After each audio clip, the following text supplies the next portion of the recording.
Going to be live, and so we're going to take a public speaker.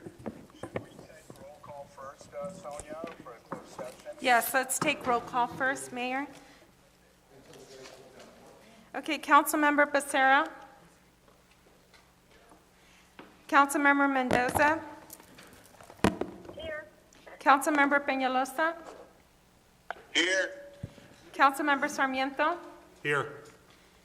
Councilmember Solorio. Here.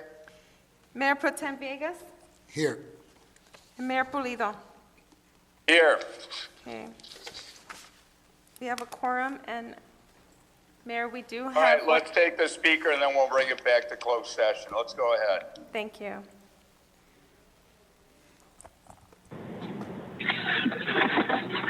Good evening. This is Evan Grant on behalf of Kara Grant Law, who represents the petitioners, the business owners that a dentist, a car wash owner, attorney, other members of the community that opposed Russell Fisher's attempt to either, along with the city, or bamboozle the city into getting a car wash in an inappropriate location.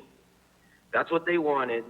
And now, apparently, Mayor Pulido voted to approve the settlement with them that requires an indemnity, now giving them back at the taxpayers' dollars. Mayor Pulido still has the same conflict of interest that he had when he voted on the project the very first time, when his good friend slash assistant slash whatever they are, and I guess we'll find out coming up here soon when the mayor answers some questions under oath.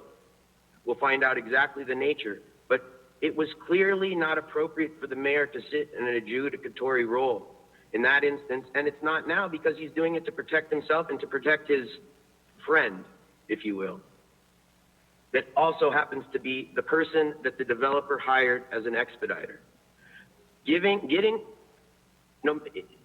Regardless of whether the city has an indemnity from Russell Fisher or not, the city is on the hook. It is clear that it was the wrong decision and that the city will be on the hook for a large amount of attorney's fees that Russell Fisher's counsel made necessary by unreasonable conduct and the lack of professionalism and cooperation for what should have been a relatively obvious issue or issues. So I would urge you to, Mayor Pulido, not vote on the settlement agreement with the petitioners, because by doing so, by participating, by commenting, by voting, you are making it everything related to this now subject to challenge again, and the discovery about your relationship with Jill Wallace will be relevant to determine whether you were disqualified now, just like you were disqualified before. For the same, as the reason stated before, we believe that Mayor-elect Sarmiento should also recuse himself without getting into, it's a different camp than the issues with Pulido, which are clearly conflicts of interest, having personal and probably financial interest with the developer's consultant.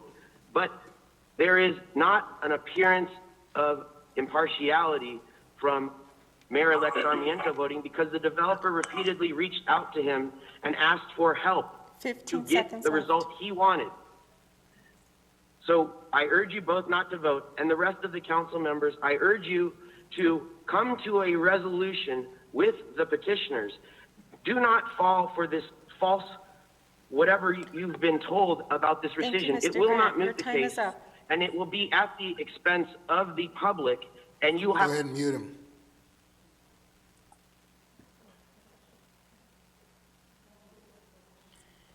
Okay, the meeting is now going to recess into closed session.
Okay, Mayor, the meeting is recording.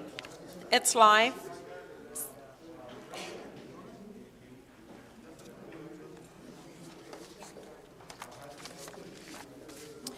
Mayor? The the meeting is recording. I am here. Do you want to start with roll call vote, please? Councilmember Becerra? Here. Councilmember Mendoza?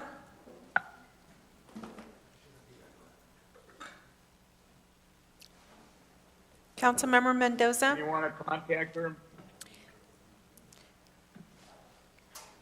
I'm here, Daisy. Thank you. Councilmember Peñalosa? Here. Councilmember Sarmiento? Here. Councilmember Solorio?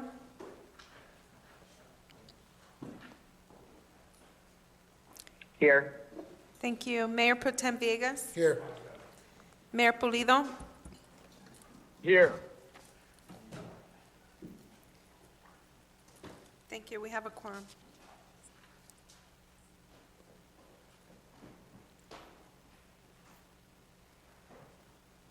Let me ask, we've done roll call vote. Let me ask, do we want to hear from speakers first? Why don't we go ahead and do that? Mayor, did you want to Madam start? Clerk, if you can. Mayor, did you want to start with Pledge Go of ahead. Allegiance and invocation? Yeah, although what you've got here, you've got speakers right away. Yeah, let's do the Pledge of Allegiance. If everybody could please stand. Place your hand over your heart, right hand over your heart, repeat after me. I pledge allegiance to the flag of the United States of America and to the republic for which it stands, one nation, under God, indivisible, with liberty and justice for all. And now, is Bob Keller there, our police chaplain, to give us our invocation? Yes.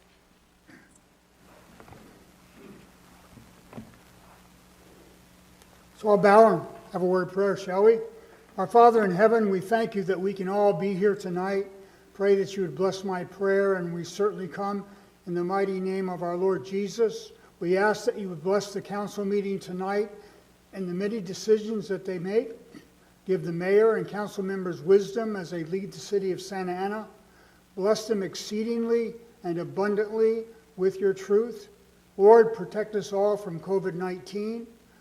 We ask also that you would bless our police department tonight. We ask that you would protect them and give them safety as they patrol the city of Santa Ana. Keep our officers safe from harm and protect them. We ask also that you would protect our chief, and we ask that you would give him wisdom along with the command staff. Lord, in closing, we ask for this blessing from Numbers chapter 6. The Lord bless thee, the Lord keep thee, the Lord make his face shine upon thee, and be gracious unto thee. The Lord lift up his countenance upon thee, and give thee peace. For we ask in Jesus' name. Amen. Thank you. Thank you. I now want to ask the city attorney, is there anything to report out of closed session, please? Mayor, we do have reportable action this evening. We addressed 3 matters in closed session. The item of reportable action is the 3rd item, which is the Santa Ana Needs Equity versus City of Santa Ana. The reportable action is that the City Council has approved a First Amendment to a settlement agreement contingent on deleting Section 4 of that original agreement, and the City Council will be asked to consider in open session a resolution as item number 55, which will be further revised when we get to that item. The motion to approve this was made by Mayor Pulido, seconded by Mayor Pro Tem Juan Villegas, and the vote was 4 to approve, 2 noes, Councilmember Becerra, Councilmember Penalosa, and I'd like to also announce that Councilmember Sarmiento recused himself out of an abundance of caution, although he does not have an actual conflict. He was alleged to have one, and so he did not participate in this decision. That's all the reportable action that I have.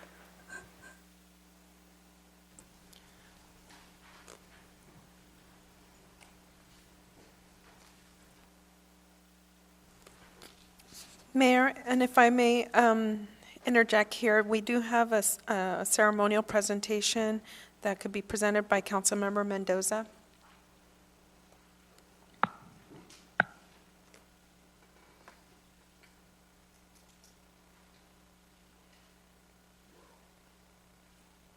Please go ahead. If you could, Councilman Mendoza, if you could make a presentation to Wingstop, please go ahead.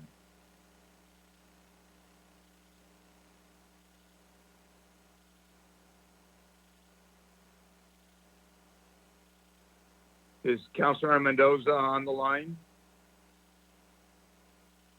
Yes, she is. Oh, here I am. Thank you, Mayor. I'm having just a little bit of technical difficulties with these buttons today, but I do want to thank the Wingstop for their community involvement, for their generosity and civic mindedness in being so kind to our constituents. And I'd like to ask Daisy to assist me in doing the presentation, please. I've misplaced my talking points. Would you do that for me, please? Yeah, it'd be my pleasure.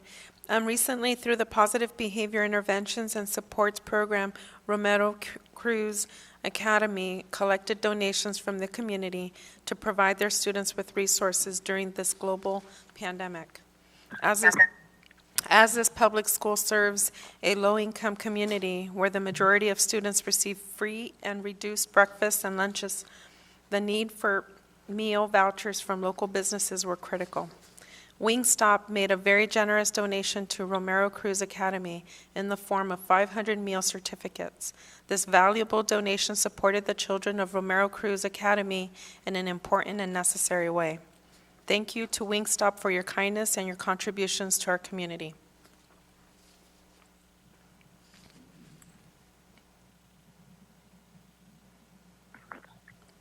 Thank you very much. Thank you for that Appreciate presentation, Councilman Mendoza. Is there anything else you would like to add?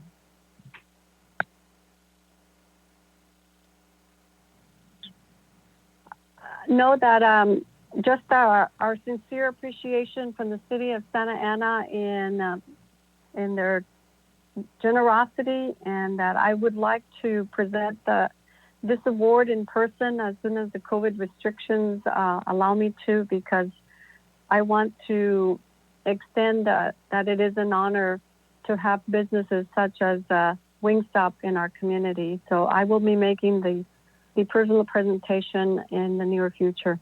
Thank you, Wingstop, and all your employees, and I am sure that corporate will be hearing about you and put you in high regard as you should have. Thank you very much. Thank you for that, Councilwoman. Now let me go to the city clerk and ask if there are any public comments, please. Yes, Mayor, we do have public comment, and before I unmute the callers that we have, I do want to report out that we did receive emails in addition. 19G, the comment, the Kennedy Commission supports the public engagement and process.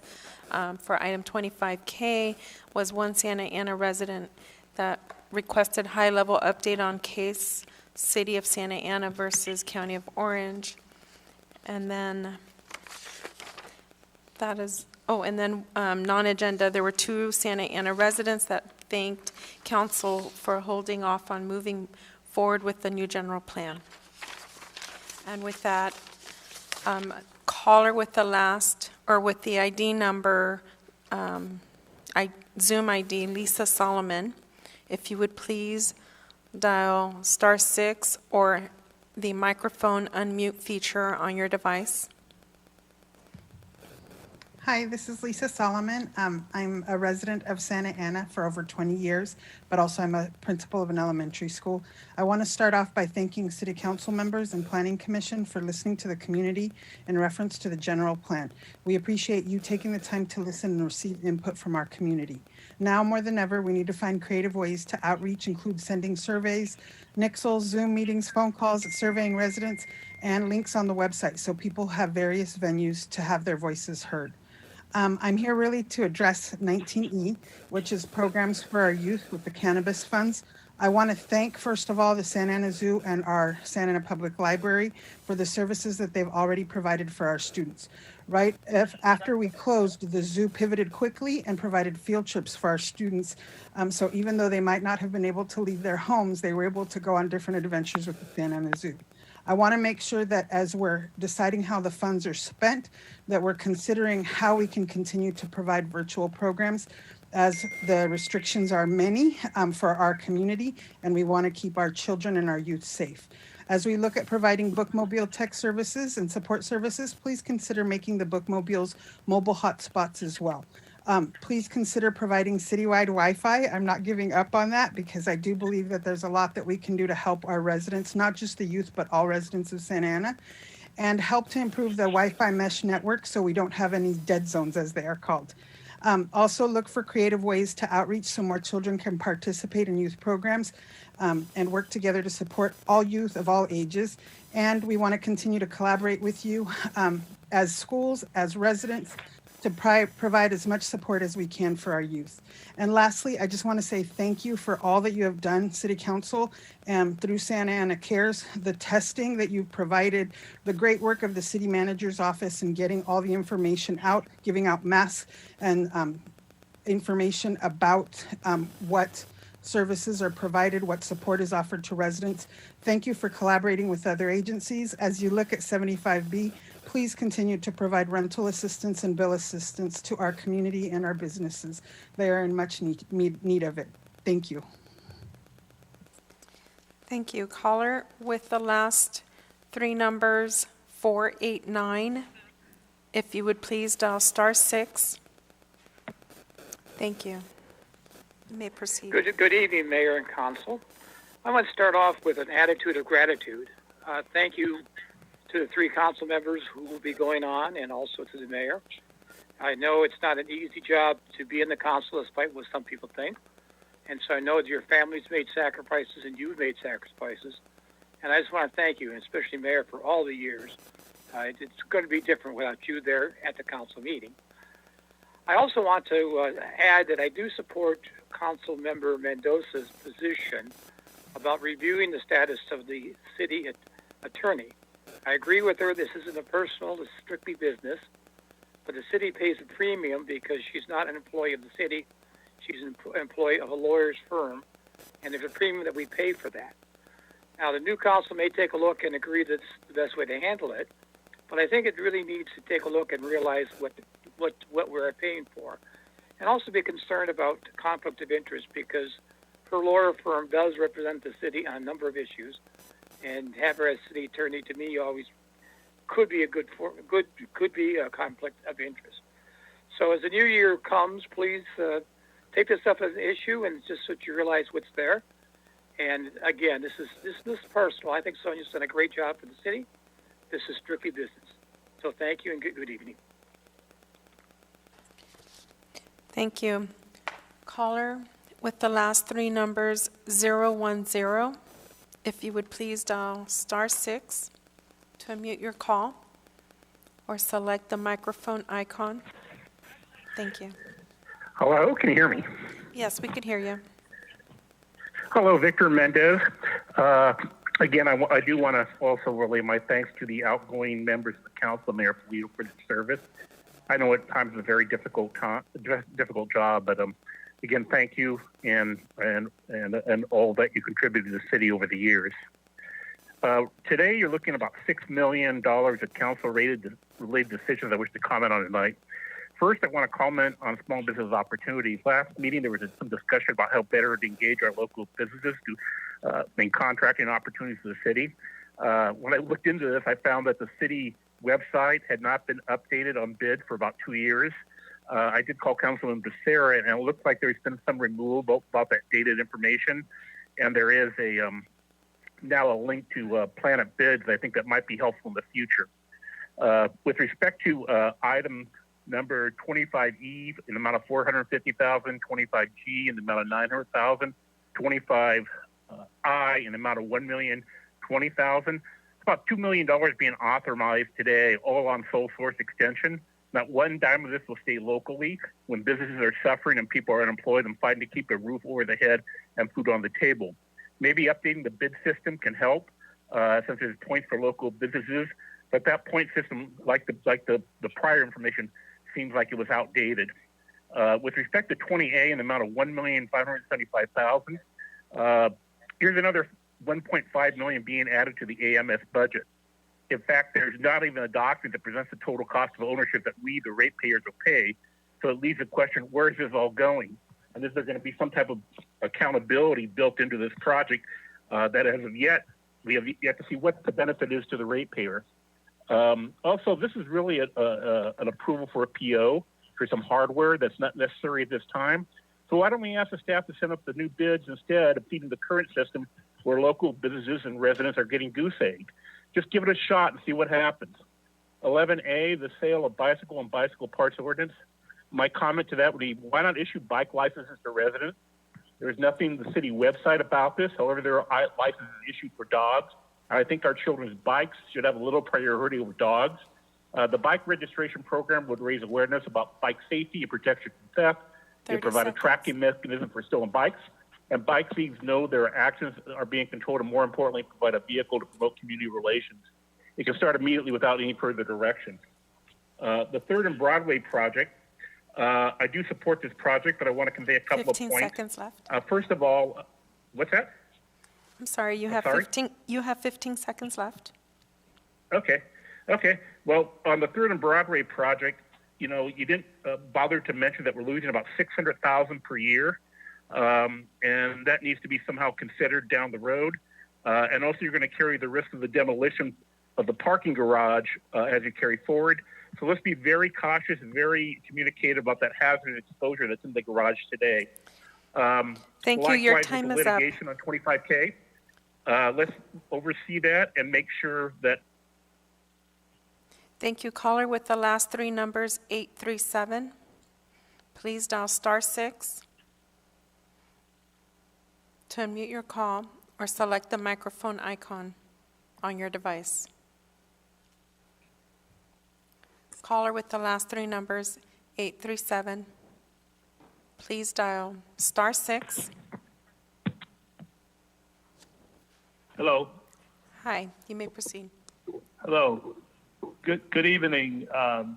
This is my name's Oscar Gonzalez, and I'd like to thank the Honorable Mayor Polito, the Honorable Mayor Pro Tem Villegas, and the honorable members of the City Council.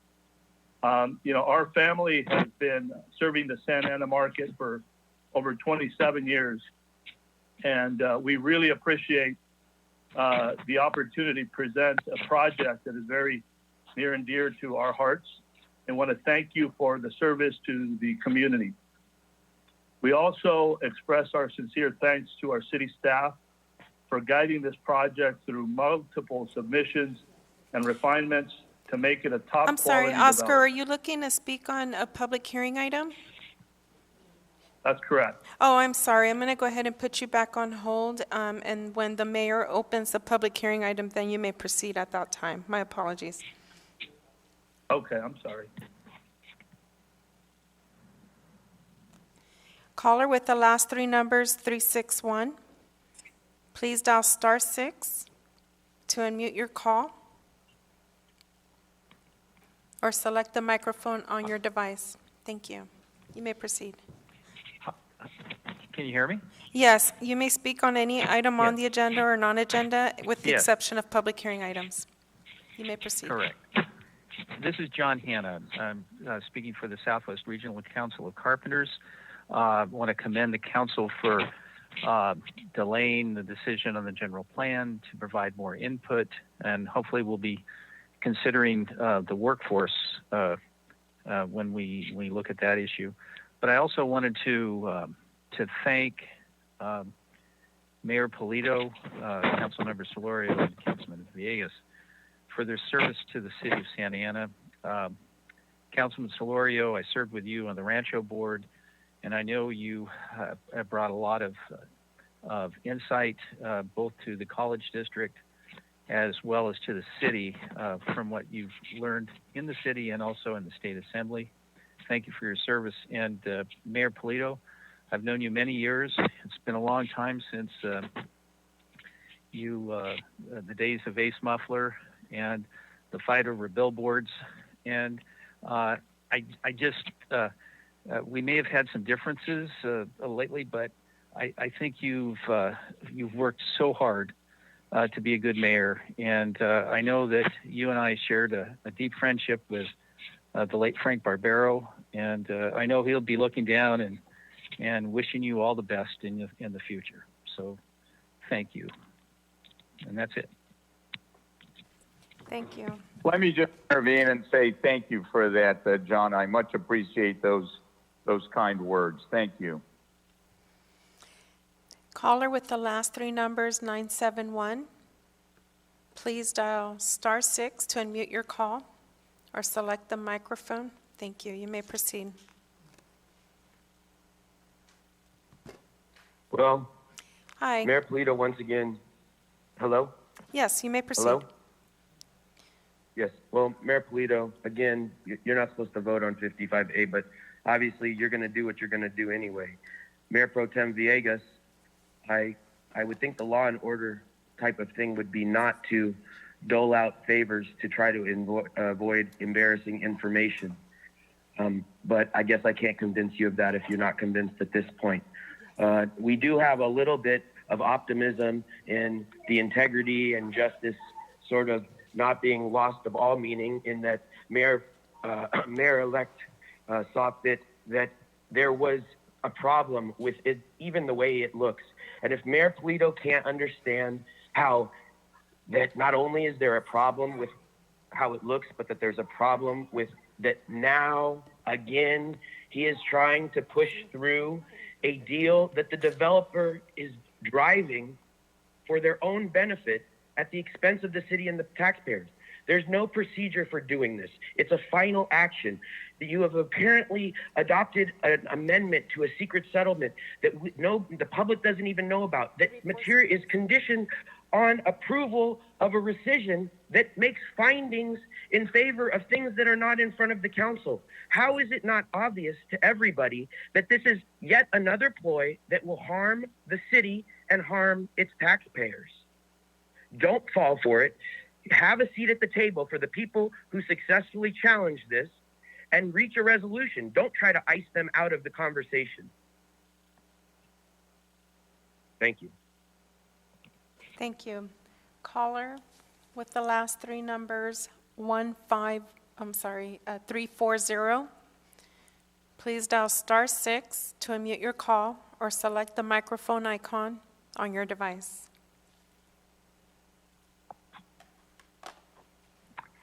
Hello, good evening. This is Irma Harigi. Good evening, Mayor Pulido and council members. On behalf of Wilshire Square and myself, for the many years we thank you of support to our community. To all the council members, we worked hard on many issues, disagreed on a few, but all in all, we worked together for the betterment of our city.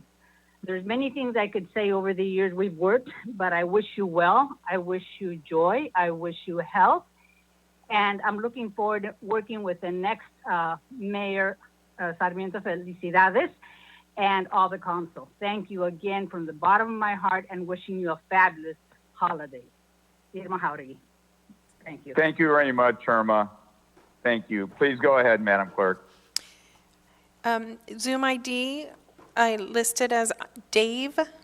If you would please dial *6 or the microphone icon to unmute your call.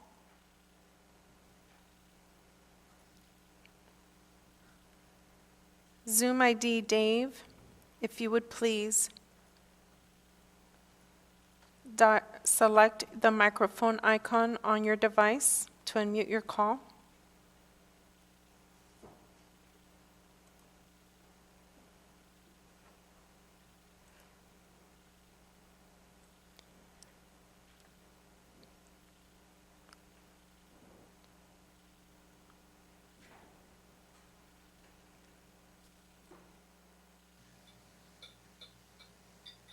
Thank you. Dave, you may proceed.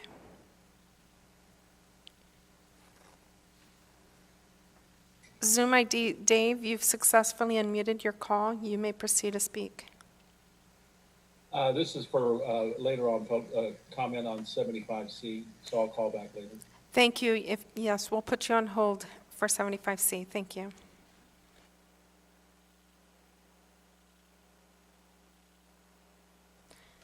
Zoom ID Joaquin Avalos. If you would please select the microphone unmute feature on your device.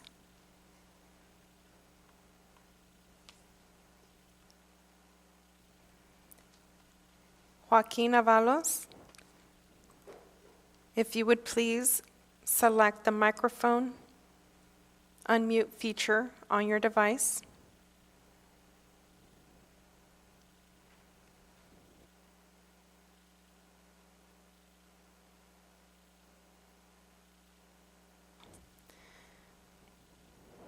Zoom ID Susana Sandoval. Please select the unmute microphone feature on your device. Okay, I think I'm unmuted. Is that correct? That is correct. You may proceed. Okay. This is Susana Sandoval, and I represent the Madison Park Neighborhood Green Program as the chair for the advisory board, and I'm also co-chair with Irma Jauregui on the Santa Ana Healthy Neighborhoods Alliance, and I'm a proud resident in Wilshire Square. Mr. Mayor Pulido and esteemed city council members, we wish to thank you for your years of service and dedication, particularly during very difficult and challenging times. We are particularly happy that the commissioners you appointed on the Planning Commission voted to not approve the general plan at this time. The commissioners heard the voices of the community that more outreach to residents needs to take place, and their input is key to a comprehensive general plan that represents accountability with state regulations and can be successful, particularly as it pertains to environmental justice and city development. We look forward to our continued collaboration with the city on the evolving general plan that will stimulate our city of Santa Ana and its residents to thrive. We wish you continued success as you pursue your endeavors and work. Muchísimas gracias for your years of service and contribution and late nights. Happy holidays, Feliz Navidad, on behalf of the organizations that I represent and a proud resident of Santa Ana. Gracias. Thank you.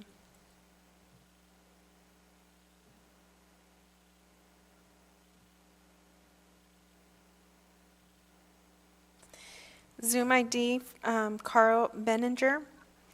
Please select the microphone unmute feature on your device.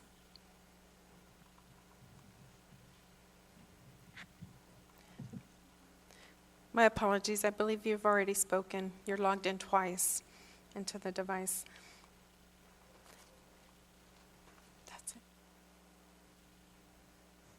Yes, Daisy, that is correct. I've already spoke. Thank you. Thank you. Mayor, that's all the callers we have at this time for agenda and non-agenda items. All the other callers All we right. have are for public hearing items. Okay, thank you for that, Ben. So let's now go on to consent calendar. And council members, is there anything anybody wants to pull on items for the consent calendar? I want to pull 55A because I know the city clerk is going to, the city attorney is going to have to clarify a motion there. But any other items that council members want to pull? Yes, Mr. Mayor, if you can pull item 11A, and I will be an abstention on item 55A based upon the perceived conflict of interest that was mentioned earlier. I did receive a campaign contribution in 2016 from the applicant. I know much time has already since passed, but out of an abundance of caution, I'll be abstaining on that item. Thank you for that. Any other items from council members that you wish to pull or abstain? Yes, Mr. Mayor, this is Councilmember Please go ahead, Councilmember Peñalosa. Go ahead. Item 19E. 19E is in Edward. You got it? Yes.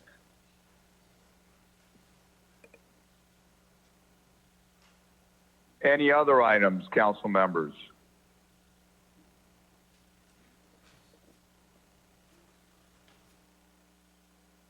And Madam Clerk, on item 19E, out of an abundance of caution, I'm going to abstain. It has to do with cannabis, and I've consistently not voted on any cannabis items for years now. So I'll abstain on that. If there are no other items, is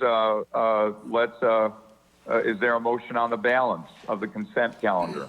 Motion to approve the balance. Second, Becerra. Thank you to the motion. Thank you to Councilmember Becerra for the second. Madam Clerk, why don't we call a roll call on the balance of the consent calendar, please? Councilmember Becerra? Yes. Councilmember Mendoza? Yes. Councilmember Peñalosa? Yes. Councilmember Sarmiento? Yes. Councilmember Solorio?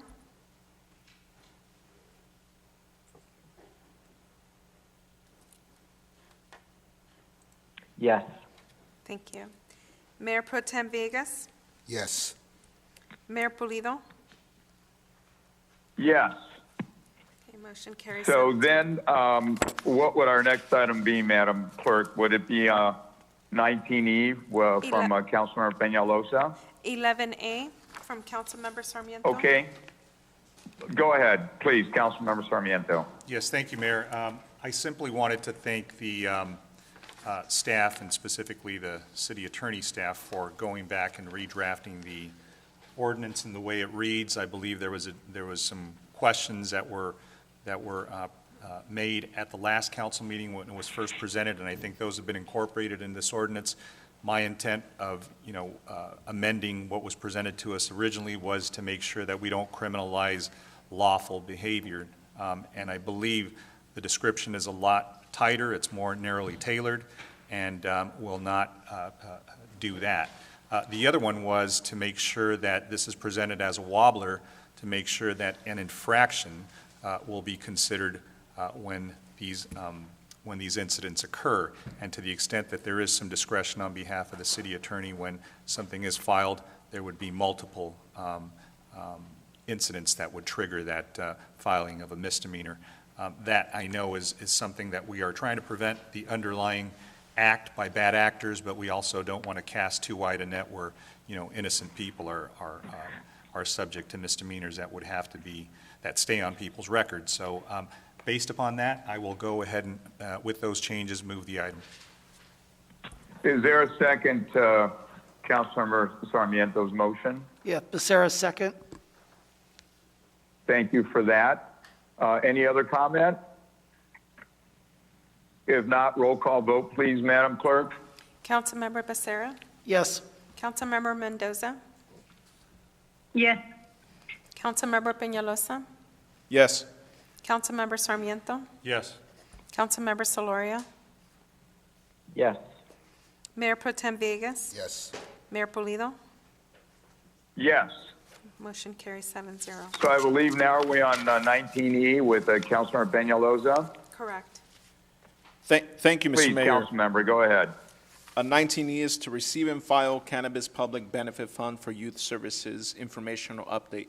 I just wanted to thank the various departments involved for putting this update together. There's a lot of good things that we've been doing with the cannabis funds, and especially now during the COVID-19 pandemic that have been put to good use. Everything from about 350 additional wireless hotspots that we were able to acquire with these funds. I know that many of our residents do not have access to internet, so that's an important item that we're able to secure, along with the bookmobile and the year-round aquatics program. The only reason I pulled in, and I should have clarified with this, Madam City Manager, earlier, but with the aquatics program, I know that over the last 8 months, it's been modified a bit. The schedule has, because of the pandemic. And I wanted to ask, was the initial 600 and so thousand that was given a Blu-ray management aquatic program, is it working? Are they going to be crediting us for that lost time moving forward? Is that a payment that we fully made to them and is now lost? How does that work? Thank you, Council Member. I will ask our Parks and Rec Director, Lisa Rudolph, to come up and speak at how their contract is being modified to deal with all the issues and challenges that we have had. And if I may, I want to ask Mayor Pro Tem, even though it's a little different because, we're zooming in or whatever, but can you just take over this item, please, because I'm abstaining? Mayor Yes. Pro Tem? Yes, sir, I got it. Thank you, Councilmember Penaloza. We did have modified aquatic programming, so the contract is $160,000, and so they have utilized everything, and so we will continue this next year. They're continuing this winter with appropriate aquatic programs, and we just had to modify significantly, but we did it in ways where the public could have use of the pool, lanes. A family can go into a lane line and utilize the pool. And so we just needed to add more staff and more lifeguards. And so we did utilize the entire contract amount. Okay, so the full amount is being used Yes. with the, okay. Yes. All right, I just want a clarification on that. Again, thank you to your department as well as the library and other departments involved. There's a lot of good things that we're doing. Could definitely do more. I know I've been speaking with some of the staff about adding an additional PAL program, and in our city, there's sites available that we could possibly use.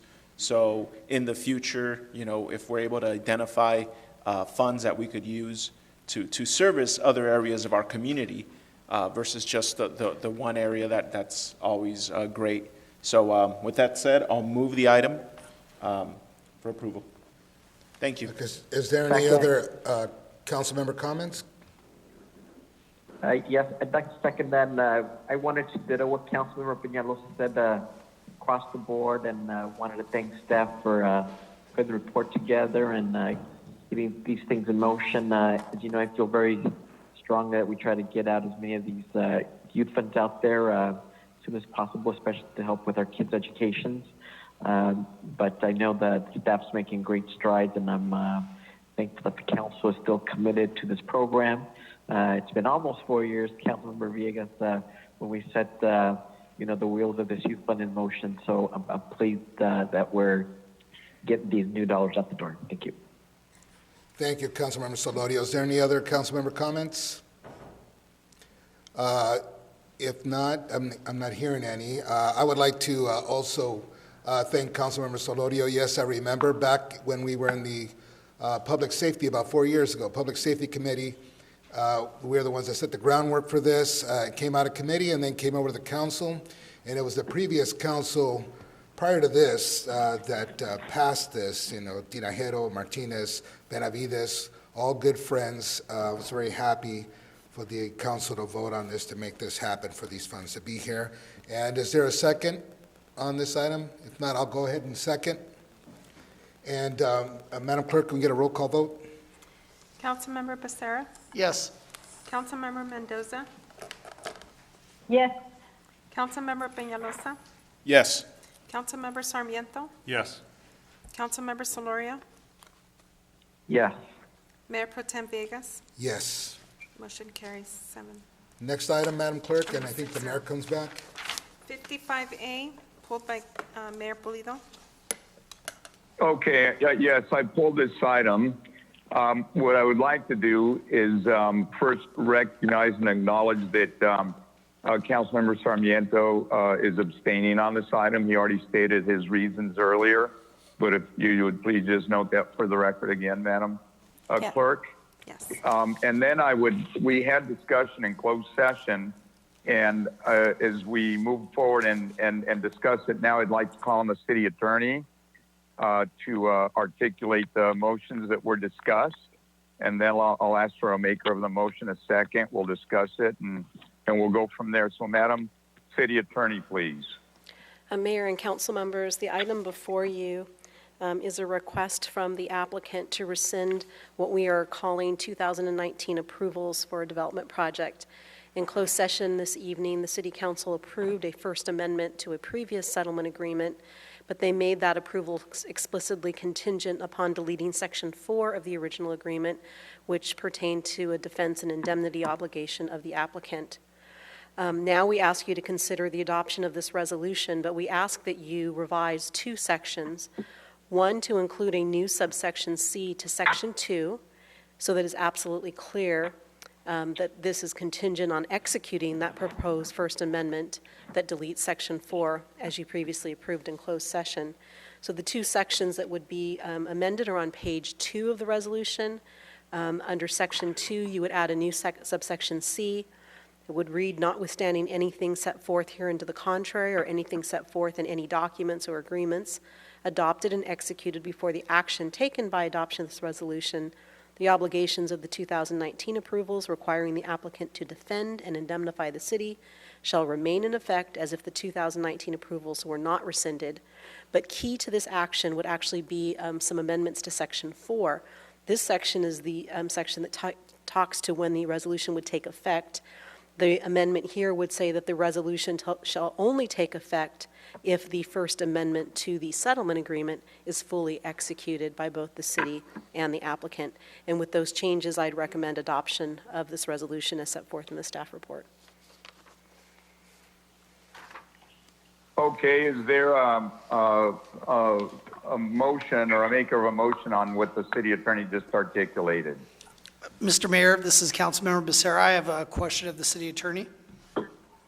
Okay, go ahead and ask. Thank you, Mr. Mayor. I wanted to ask Sonia, has the applicant so far lived up to their obligation when it comes to indemnifying the city? The applicant so far is required to indemnify us by cooperating and, with legal counsel, which they have done. They do have a responsibility to pay some of the city's legal expenses, and those invoices have been sent to them. They have paid the invoices that were presented to them. We had some processing issues among our department and the Planning and Building Department, which were resolved about 2 weeks ago, and they have been forwarded to the developer. The developer has told us that they intend to pay those invoices. So they have not been paid yet? They have not been paid yet. Okay. I will not be supporting the rescission of this tonight. And my concern is that we, at the city, when we approve discretionary actions, we have standard boilerplate language when it comes to indemnification. And while I appreciate the efforts of both councils, both Sonia and folks on the other side of this issue, and my colleagues for their attempts to try to get us to a point where the city is truly protected, I do not believe that we really are there. I believe we might need more time. I don't know if my colleagues would be open to that. And unless they are open to that, I think any motion to rescind, I will be a no. Thank you. Mayor, this is Mayor Pro Tem Villegas. I make a motion to approve. Please go ahead, Mayor Pro Tem. Make a motion to approve. Is there a second? Mr. Mayor, I still had a Wait a minute, comment. wait a minute. Is there a second? I think I heard a second. Second, Second by Councilmember. Councilman Alita. Go ahead, Councilor Peñalosa, please, and then we'll take more comment. Go ahead, Well- Councilor Peñalosa.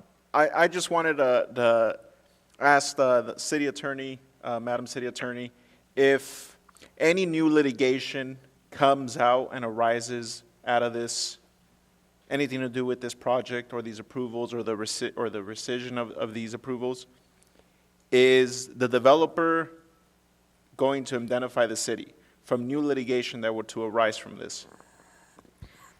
With the recommendation and the contingency that you added with respect to the deletion of Section 4, the defense and indemnity requirements would be exactly as they existed when you first approved the project. They would be those boilerplate provisions that Councilmember Becerra referenced. So to the extent that we have litigation related to that project under that original language, that's the language we use in every one of our approvals, they would be required to do so. there's any litigation that comes out as a result of like the PRA request or conflicts of interest or things of that nature, they would not be required to defend and indemnify. That would be on the city. Okay. I just have issues with this because, I mean, we've been going on for this for months, and every time that we continue it, you know, the developer offers something more. And I know that this isn't going to go away even with rescinding these approvals, and it's unfortunate. It's unfortunate that the city will still end up losing. I, you know, was vested to protect the public purse and protect the city's interest, and I don't feel comfortable supporting a settlement that comes in last minute, you know, at 10 o'clock at night last night, the day before the council meeting. I think we need more time to go over the settlement and go over the issues and how they arrived to that settlement, because there was never any negotiation between me and the developer or anybody on this council, I would think. And it's just, you know, we're now clearly operating to protect the self-interest of one person, and it's unfortunate. So I cannot support this tonight, but I will make a substitute motion to deny the rescission, the staff recommendation. I'll go ahead and second that. Becerra. All right, let's do a roll call vote on the substitute motion, and if it fails, then we'll go back to the original motion that was already on the table, made by Mayor Pro Tem Villegas and seconded by Councilor Mendoza. So right now we're voting on the substitute motion, which is contrary to the original motion. Roll call vote, please, on the substitute motion. Councilmember Becerra? Yes. Councilmember Mendoza? No. Councilmember Peñalosa? Yes. Councilmember Solorio? No. Mayor Pro Tem Villegas? No. Mayor Pulido? No. Now let's do roll call vote, please, on the original motion unless there's additional comments. If there's no additional comment, let's do roll call vote on the original motion. Mr. Mayor? Yes, Councilor Solorio, go ahead, please. For me, what's real important is this is, you know, we heard from our city attorney recommending this, so I'm, you know, largely, you know, going to, you know, rely how I vote based on that. But I'd be interested in hearing what our city manager's recommendation is on this as well. Certainly, Mayor, if I may. Honorable Mayor and council members. Sure, go ahead. This item has been before you 4 times before. This is the 5th time. Each time that concerns have been addressed, the city attorney has skillfully negotiated those items. At this point, the item that's before you and with your changes, it does hold the developer totally responsible for indemnification, just as it would any developer. So all of the asks have been met by the city attorney, and I have been recommending the rescission even the last 4 times. So my recommendation hasn't changed. I recommend that the council adopt the resolution and rescind the project approvals. Thank you, Madam City Manager. Thank you. Other questions or comments? Anybody who hasn't spoken? I just want to thank And if not, I would like to thank the city go attorney. ahead, Mayor Pro Tem. Thank you, Mr. Mayor. I would like to thank our city attorney and our city manager for their hard work on this. And I know this thing has been coming back and forth. And, you know, at some point in time, you got to take a stand. And so thank you very much for your dedication on this. Mr. Mayor, Thank you. This is Councilman Peñalosa, and Go ahead. I wanted to also thank the city manager and the city attorney. You know, the 4 times ago when this was first before us, your recommended action was to rescind, and unfortunately, that left us on the hook for over $500,000 in legal fees, and it would have left us on the hook because you released the developer indemnification. So it's unfortunate that that was a recommended action originally, and every time that we said no, the developer offered something else. First it was $50,000, then $100,000, and now we're at full indemnification according to the latest recommended action. This should have been the original recommended action. So it's unfortunate that it took this long, and it took 4 times to going back. And so I don't know who we're looking out for here. If the original recommended action was to rescind this with no protection to the city, why was that it, Madam City Manager? Council member, I choose not to discuss litigation strategy in a public session, but we did have our reasons, and they were revealed to you in closed session. So that's all I can comment at this time. Well, the strategies. All right, so with that. We need to work on the strategy moving forward. We just need to work on that strategy moving forward. And I believe our strategy has been, we have been working on it very well in closed session. It is true that we shouldn't discuss what, how we're going to go about these legal matters. And, I want to thank them for their hard work. And it's tough. This, I can't comment any further, but, All right, with I that, appreciate roll call vote, please, Madam Clerk. Councilmember Becerra? Just briefly, Mayor Pulido. Oh, please, Councilmember Mendoza, go ahead, please. Thank you. Just briefly, I understand that it's taken this long, but it's understandably because we as a council want to protect the public. So it is reasonable to have this kind of discussion, and it's healthy for us to have that. However, with the contingency to remove item 4, this is indeed the best possible protection that we can offer the public. There is not here any public for any interest for any one person or any one organization. This is protecting the residents' money and our constituents. So I'm comfortable with the contingent that we have added to the amendment today. So I am supporting this motion. Thank you. With that, roll call vote, please, Madam Clerk. Councilmember Becerra? Nope. Councilmember Mendoza? Yes.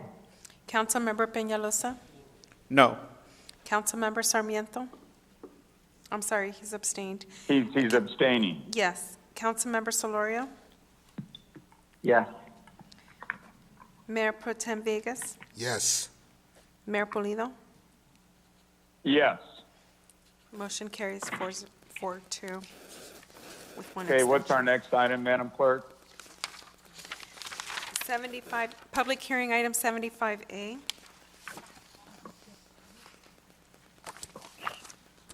Okay, so this is time and place for the public hearing on item 75A. I will now open up the public hearing, but maybe let's first, do we want to do a staff presentation and then we'll take public comment? Is there a brief presentation from staff? Yes, Mayor. This item is simply to authorize the submission of the fiscal year 2019 Consolidated Annual Performance and Evaluation Report to the U.S. Department of Housing and Urban Development from our Community Development Agency. The appropriate legal notices were all published, and the recommended action is to authorize the submission. Thank you for that. As part of the open public hearing, are there any members of the audience that wish to address the council? We may have one, Mayor, if I can unmute the call and Go see. ahead and ask them, and if it's appropriate, we'll listen to them, and if it's another item, we'll just wait. Go ahead, please. Thank you. Caller with the last 3 numbers, 361, please dial *6 to unmute your call or select the microphone to unmute your device.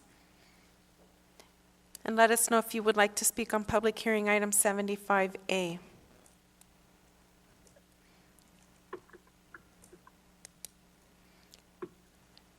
Caller, you have successfully unmuted yourself. If you would please identify if you want to speak on item 75A.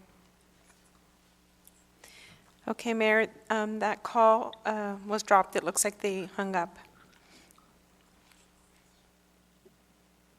All right, well, look, if they drop, we can't do anything about it. Let's bring it back to, I'm going to close the public hearing, and I'm going to bring it back to council for consideration. Is there a motion to approve? Motion approved.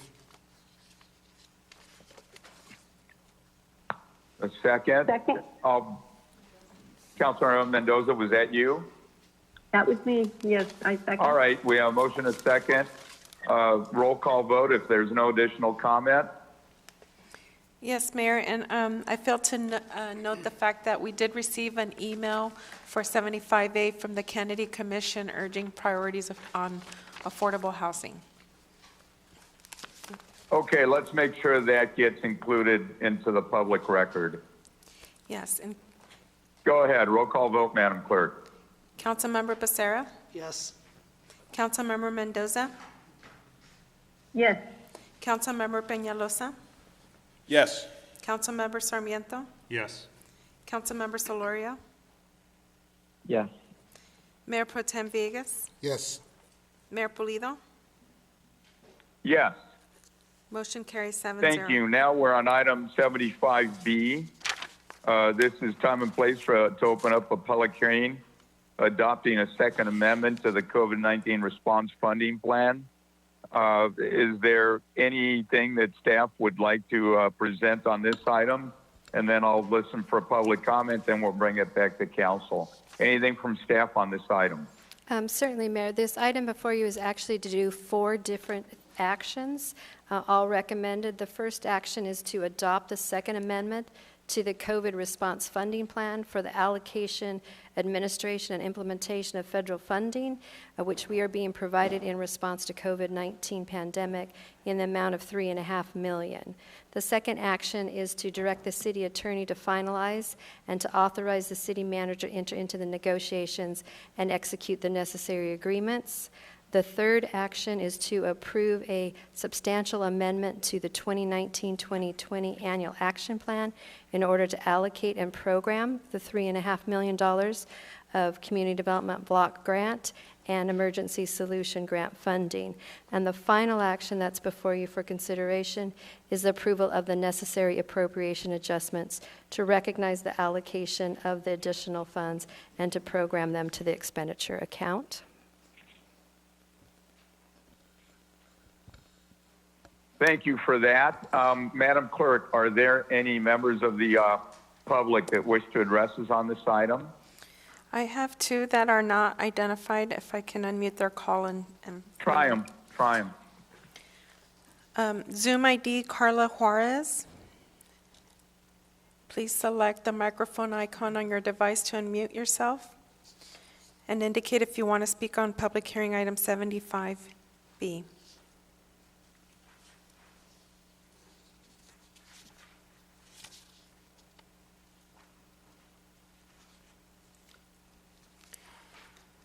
Carla Juarez, Zoom ID. Please select the microphone on your device to unmute your call.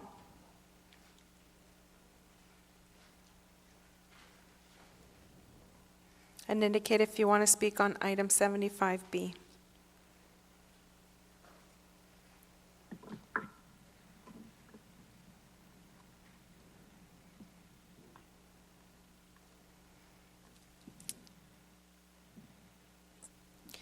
Zoom ID Michael McCann, if you would please select the microphone icon to unmute your call on your device.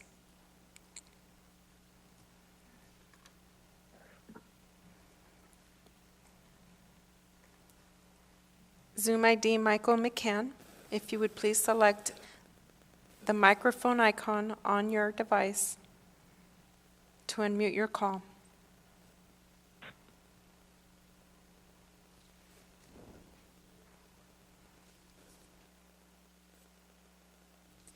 Okay, Mayor, that is all we have. Okay, so let me close the public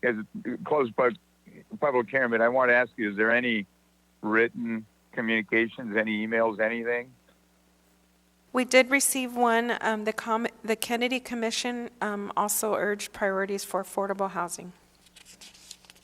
All right, so let's include that in the record. Any comments, questions from council members? If not, I would entertain a motion. Mr. Mayor? Councilmember Sarmiento? Go ahead, please. Thank you. Just a quick question for staff, and I know that all the activities here that are listed are obviously ones that are worthy, are important, but I wanted to make sure, and just for the record, and I understand that there could be some flexibility moving forward in the event that one of the line items isn't exhausted and maybe there's a need to support or buttress maybe one of the others.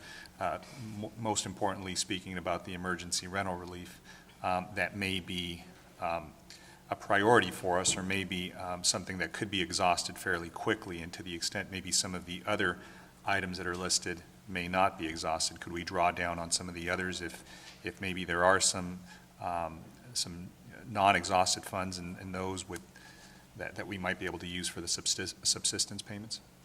Thank you, Councilmember, for that question. Yes, we have learned as we program the money in response to the pandemic, some of our programs have been more popular than other programs. So like the other funding that we have done with this, we do have the plan can be subject to adjustment as needed in shifting the needs and priorities, so long as the amount of funds does not exceed the total amount available. We may move funds from one eligible activity to another. Great. And in the event, and this is probably very remote, that these funding sources are not exhausted, would they be carried forward to a subsequent fiscal year? And how would they would be restricted to just coronavirus efforts, right? They couldn't be used for other CDBG purposes that we've used in the past. My understanding is they are restricted because they are additional dollars in response to COVID-19. I don't know the answer as far as the carry forward, so I'm going to ask our double duty gentleman who's also acting assistant city manager and still community development director to answer the question on carryover. And it's probably unlikely that we'll get there because if anything, these funds will be exhausted sooner than we expect, but in the remote event that there is any surplus. Yes, sir, that is highly likely. These funds are good for 3 years. So we have 3 years to draw down these funds and use them, so we'll have some flexibility within that 3-year period. Great. Okay. Thank you. Thank you for the question, Councilmember Sarmiento. It's an excellent question because unfortunately COVID is going to be around and there might not be a lot of money to use. And if any of this is left over, I'm sure Council will be able to put it to good use. So thank you for that. Any other questions? If not, I think a motion would be in order. I'll move the item. Second. Roll call vote. If there's no other questions, roll call vote, please, Madam Clerk. Councilmember Becerra? Yes. Councilmember Mendoza? Yes. Councilmember Peñalosa? Yes. Councilmember Sarmiento? Yes. Councilmember Solorio? Yes. Mayor Pro Tem Vegas? Yes. Mayor Pulido? Yes. Motion carries 7-0. On item 75C and 75D, I have potential conflicts due to campaign contributions. Even though I'm going off the council, I still believe I'm just going to, out of an abundance of caution, not participate. So Mayor Pro Tem Villegas, I'll turn item 75C and 75D over to you at this time, please. Thank you very much, Mr. Mayor. And Mayor Pro Tem, I will also be recusing myself because I am within proximity of a family-owned property to the applicant's site. So I will be recusing myself for that basis as well. Very good, Councilmember Sarmiento. So we're going to move forward. 75C, this is the time and place to open a public hearing. Appeal application number 2020-02, appealing the decision of the Planning Commission to approve an addendum to the Transit Zoning Code Environmental Impact Report for the Forest Street and Mortimer Mixed-Use Project. And let's see here. Do we have any speakers on that, Madam Clerk?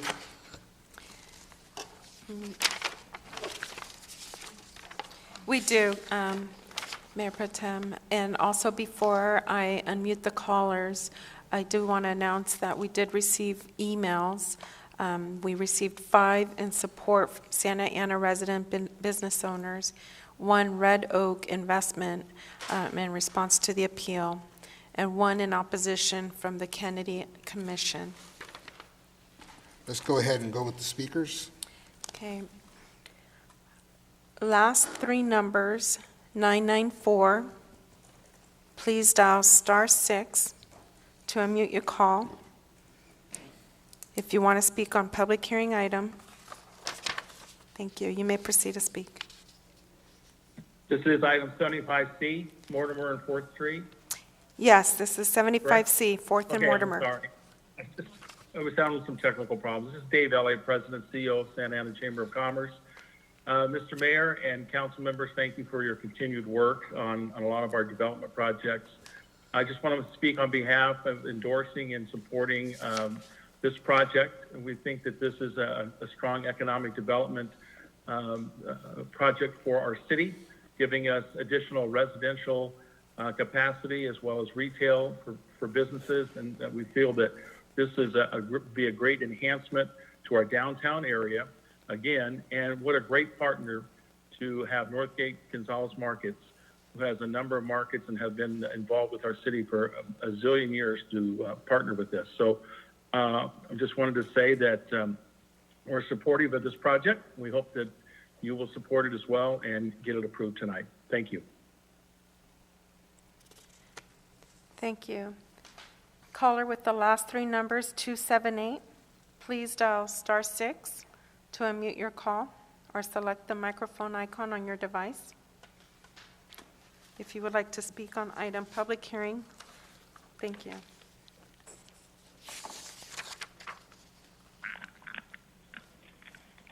Caller, you may Can you proceed. hear me? Yes, you may proceed. Okay. Honorable Mayor Miguel Pulido, Honorable Mayor Pro Tem Juan Villegas, and members of the City Council. Good evening. My name is Teresa Saldivar, owner of Teresa's Jewelers. I'm calling in tonight to express my strong and complete support for the mixed-use development at 4th and Mortimer in our historic downtown Santa Ana. I am speaking to you as a businesswoman with half a century of working experience in the commercial heart of our city. I am convinced that this well-planned development will not only help downtown businesses, but will also be beneficial to our city. We need to stimulate investment, grow small business, create jobs, and build housing to strengthen our downtown. It is consistent with our vision for the downtown commercial district, attracting much-needed jobs and generating foot traffic that will benefit business as a whole. Not to mention the fact that it will give the subject property a badly needed facelift and will finally use a long vacant parcel of land to the benefit of the community. In light of the current pandemic that we are all confronting, the proposal before you will also bring opportunity for economic development in a challenging and difficult environment. The stimulus of this project will become increasingly evident in post-pandemic economy.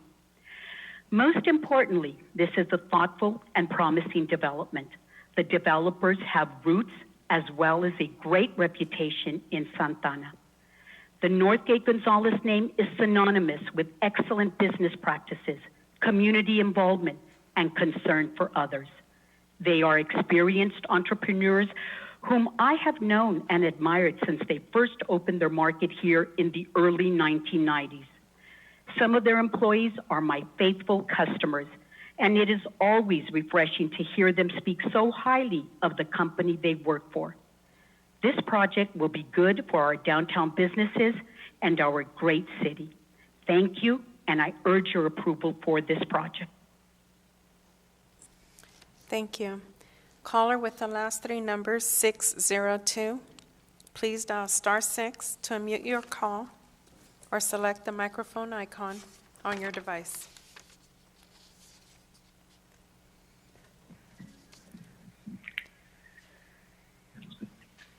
Hello?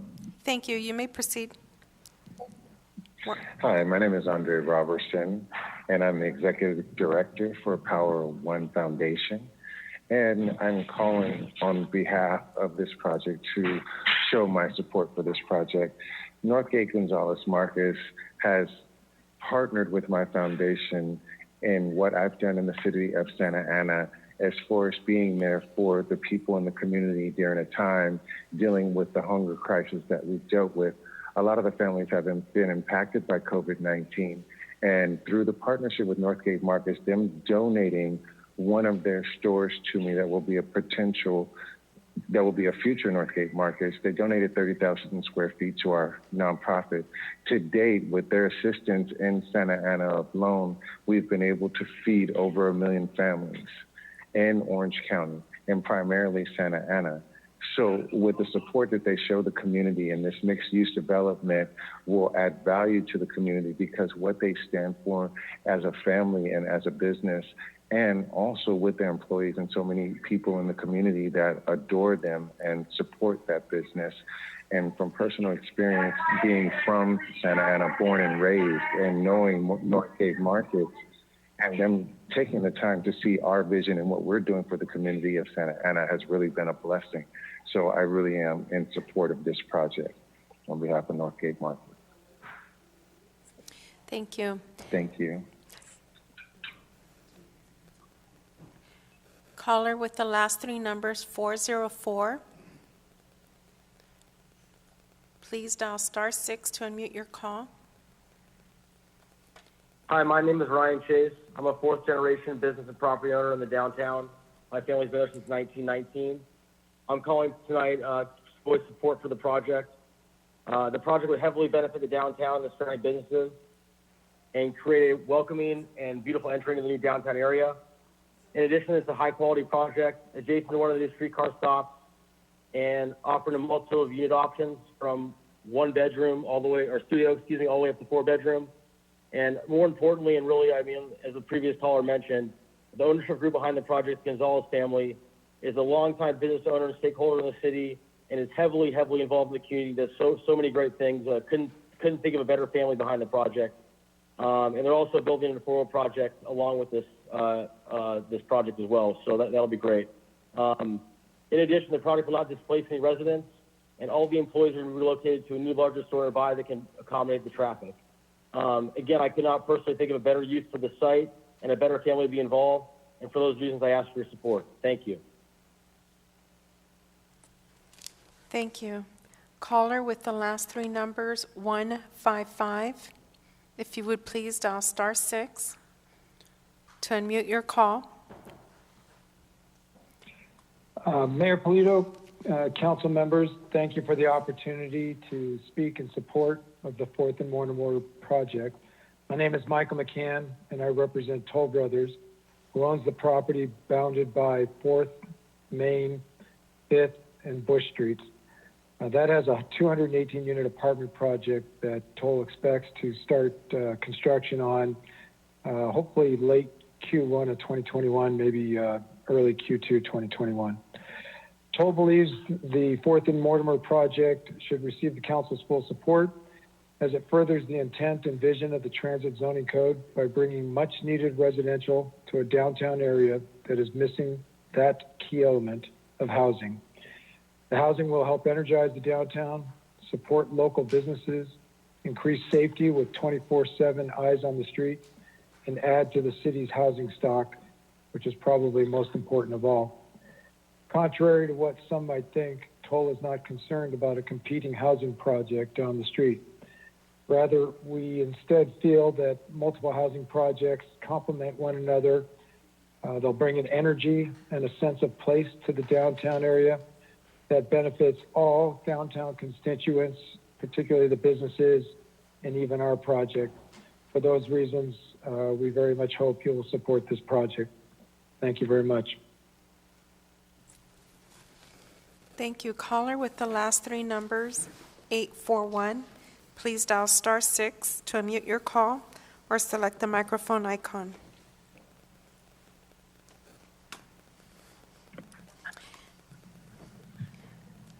Caller, good evening. My name's Sammy. Hello, good evening. My name's Sammy Carmona. I am a 32-year resident of the beautiful city of Santa Ana. I lived over on Birch and Camille behind Santa Ana High School, currently on 10th and Holly by SAS. And I think building a new development there on 4th Street would be a great benefit for us all, including our millennials like myself. When it's hard to buy a house, you know, affordable housing comes into play, and then why not a better place than 4th Street? You know, I grew up on that street. I watched Lion King on that theater. So I think it's a great great idea for this development, and I would like to say that Northgate has always been a provider for Santa Ana with all their stores, and I can't wait for the new development to come into play. Thank you.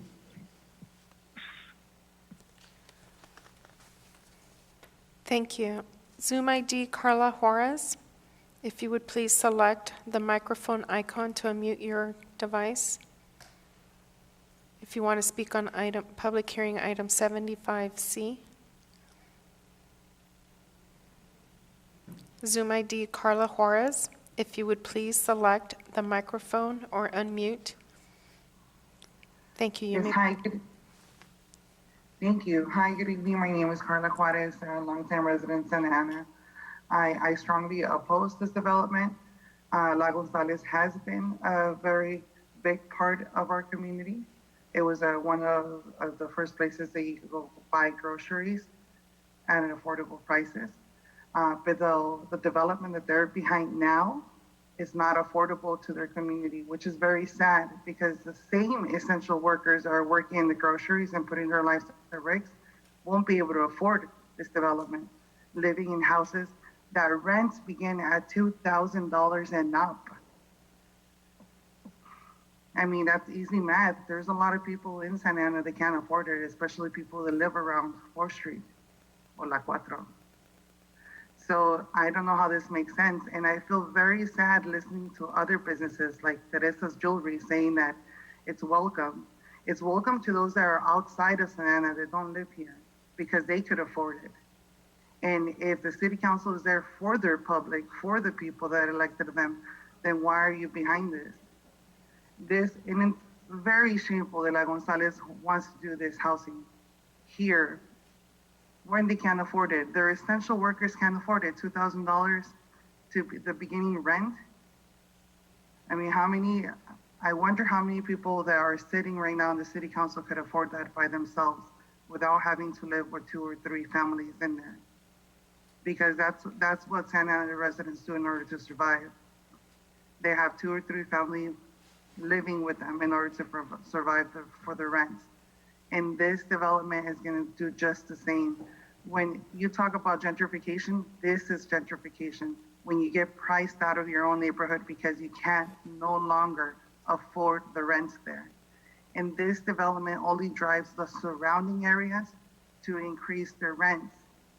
And this is not just a crazy lady talking. This is a crazy lady who's been working with the community, knocking doors, talking to people, having meetings. And to top it off, the meeting that La Gonzalez did have, there is a lot of opposition. And those folks are not calling in or sending emails because the accessibility to them is not available. We also have to check our privilege. I'm fortunate enough to speak English. I'm fortunate enough to have Wi-Fi, an affordable laptop, and be able to log in and say my piece. For those people that walked in at the Sunshine Ordinance for La Gonzalez, were in opposition of this. There were more than 100. And though we only have a few owners. 15 seconds left. Please listen to your community. This is not a benefit for you. It will price them out. And that is very sad because these are the same people, essential workers, that made your community when nobody wanted to live in it. Thank you for my time. Thank you. Caller with the last 3 numbers, 896. Please dial *6 to unmute your call or select the microphone icon on your device. Good evening, Council. Mayor, this is Cesar Rodriguez, Executive Director of the Community Commission. And we're calling in opposition to the proposed development. This is a development that is proposing new housing, but as we have discussed at length in past meetings, we need to build housing that is affordable to the community of Santana. Rents at $3,000, $4,000, $2,000 are not affordable to working families or workers in the stores of the applicant. We would like to also clear that the applicant is asking for concessions and incentives that they're not entitled to. So the city needs to apply the affordability provisions under the WHO, or in addition to that, or an alternative, the density bonus should be used to give incentives in exchange for affordability. There's no reason why the city or this developer should get a free incentive or a free development where they're not entitled to develop under the current regulations and land use requirements that the city's putting forth. Again, this is a proposal that's requesting incentives and concessions that they're not entitled to. The city should get something in return, and the residents of Fontana should get affordable housing. Thank you for your time. Thank you. Caller with the last three numbers, 451. Please dial *6 to unmute your call or select the microphone icon to unmute your device.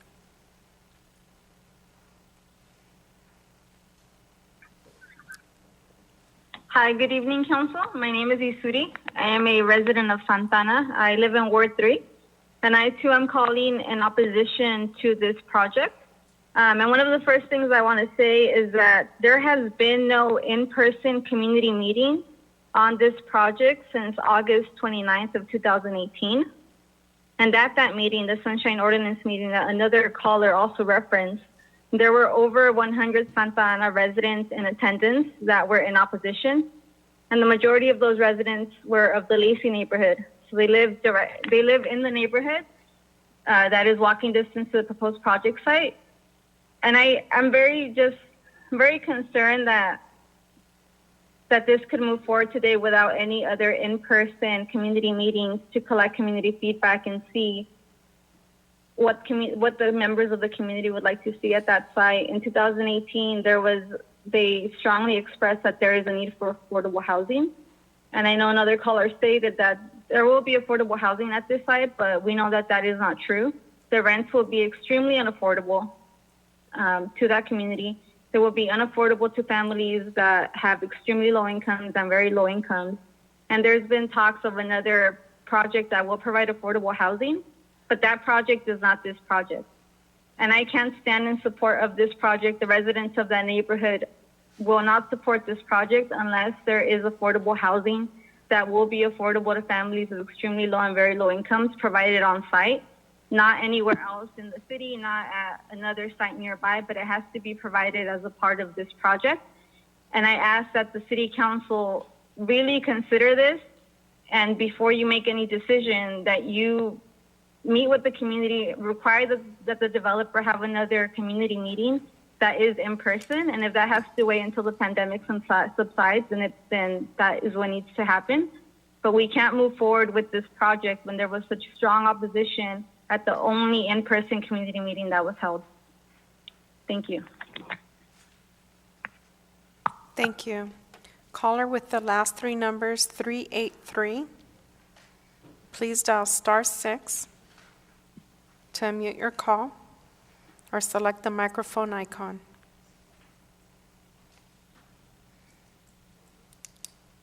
Caller with the last three numbers, 383. Please dial *6 to unmute your call or select the microphone icon on your device.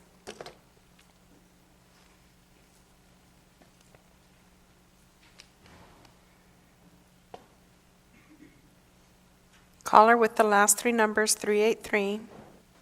Please dial *6 to unmute your call or select the microphone icon on your device.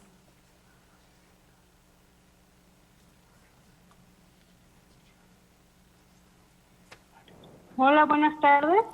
Buenas Mi nombre tardes. es Aileen. ¿Y sí puedo dar una opinión? Sí, sí puede hablar usted. ¿Quiere hablar de...? Bueno. Sí, claro.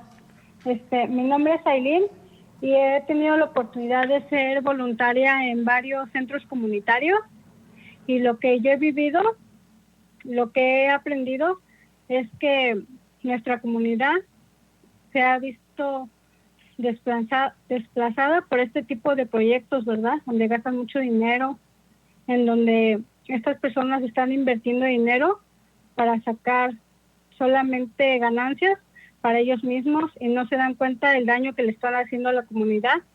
Santana, como recordamos, es una ciudad fundada por inmigrantes y nos hemos visto desplazados. Hay familias que han estado aquí en la ciudad de Santana por generaciones y también recordando que gracias a nosotros que compramos, a nuestras familias que compramos nuestra comida a la tienda de la Norgay, pues tienen todo ese dinero, ¿verdad? Nosotros pagamos y obtenemos un producto de ellos, pero es por nosotros que estamos consumiendo en esta tienda. Y este proyecto pues solamente se ve que quieren poner dinero en su bolsillo y no están pensando en nuestra comunidad. Ya de por sí ya tenemos problemas de que no se ha podido pasar un control de renta, que las rentas están subiendo mes a mes, aún en la pandemia, las rentas siguen subiendo. Con este proyecto, este edificio solamente le va a hacer un daño, solamente un daño, y es a todos nuestros hijos, porque nos vemos desplazados, nos siguen desplazando. ¿Dónde nos vamos a ir? Familias enteras están viviendo en la calle. ¿Por qué la ciudad no está construyendo más lugares para que estas personas tengan en dónde dormir? ¿Por qué están aprobando estos proyectos? ¿Por qué? Nos están haciendo daño. Quieren invertir, inviertan en nuestros hijos, en nuestra educación, en prepararnos también nosotros. Porque se ve, nada más los que son ricos pueden superarse, nosotros también, solamente que no tenemos esos recursos. A nosotros siempre se nos han negado. Lo único que se les ocurre es, voy a hacer este proyecto que ni siquiera mi familia va a tener oportunidad de comprar un departamento ahí. O por lo menos esos departamentos van a ser para los empleados. ¿Van a ser para los empleados? No van a ser para los empleados. Ni siquiera, ¿verdad? Que ni siquiera tienen un sueldo justo, ni honrado, ni se les trata, o sea, como debe de ser. Pero bueno, esto no se los dejo a su conciencia, más bien hagan su trabajo, lo que deben de hacer. Santana es la ciudad de Santana, y aquí mis hijos, aquí nacieron, y aquí ellos van a estudiar, y a su ciudad van a servir, y eso va a seguir adelante. 15 segundos. Y eso es todo, gracias. Gracias. The translator will come in a minute and interpret.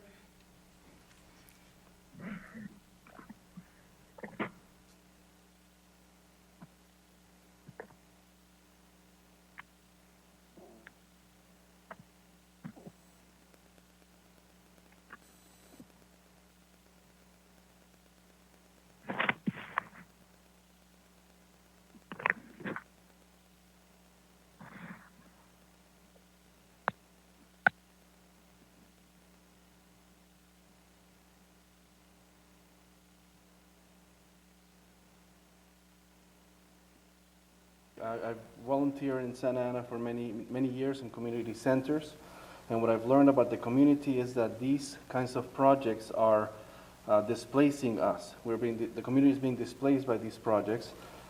They have money to invest, but they only invest to get their own profits for themselves, and in these projects they damage the community. Santa Ana was founded by immigrants. It's an immigrant city, and the families in Santa Ana have been here for generations. Please remember that it is thanks to us who buy their food that Northgate has all that money to buy this project, to do this project. We buy our food from them, and thanks to us, this is what happens. And this is money that they want to keep in their pockets. They're not thinking about our community, especially now that we don't even have rent control in the city. Rents keep going up and up, month after month, even within the pandemic. We are being displaced, and entire families are living on the streets. And why don't you use this money to build places for people to sleep? Why don't you invest in ourselves, invest in our progress, invest in our education? And only the rich people benefit from this. And this is a project that our families cannot afford. And is this going to be for for their employees? Of course not. They don't make a salary that's fair, that's enough for that. So I'm not going to ask you to touch your hearts. I'm going to ask you to do your jobs. Santa Ana is our city. Our children were born here. Our children will live here, and our children will serve here in the future. Caller with the last three numbers, 214.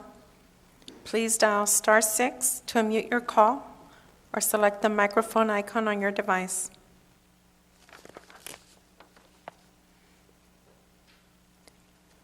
Persona en el teléfono con los tres últimos números, 214, por favor marque *6 para reactivar su llamada.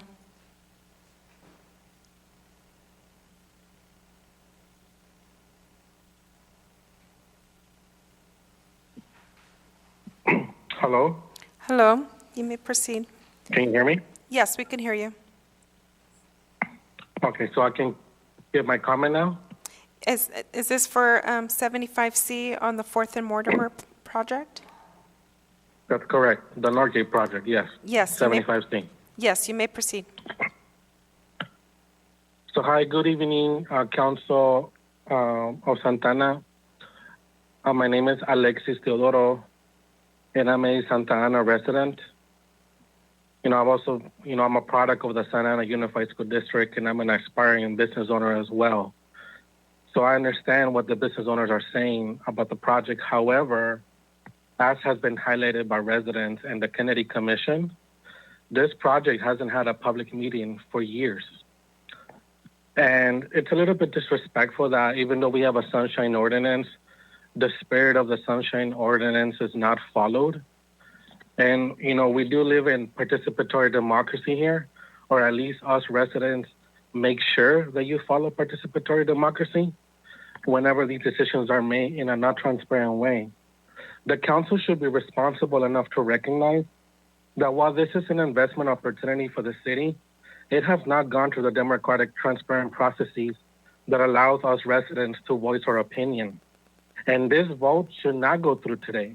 It should be blocked and postponed until a public meeting is had. And if that means that we have to hold off until we are safely able to gather in groups, then that's what that means. Because we cannot keep making decisions in a non-transparent way. And this comment is not just for the council. It's for the Planning Commission that voted 7-0 to approve this item to be discussed tonight. I wonder how many of the Planning Commission, who some of them are attorneys themselves, I wonder if they have business ties with Norgate. Who knows? But us as residents, we need to investigate these things because nobody voted in opposition. That means they're not taking the voices of the residents who 2 years ago, as another caller mentioned, 100 people were against it. This is not okay to fly over democracy and make these decisions under a crisis when we don't have time or we have the ability to go to council because some of us are dealing with coronavirus right now. So please, I urge you respectfully, honorable council, do not make a vote and postpone this issue until the community has been able to voice their opinion in a democratic, participatory way. Thank you very much. And I am against this project until we have public meetings. Thank you. Thank you. Caller with the last three numbers, 933. Please dial *6 to unmute your call.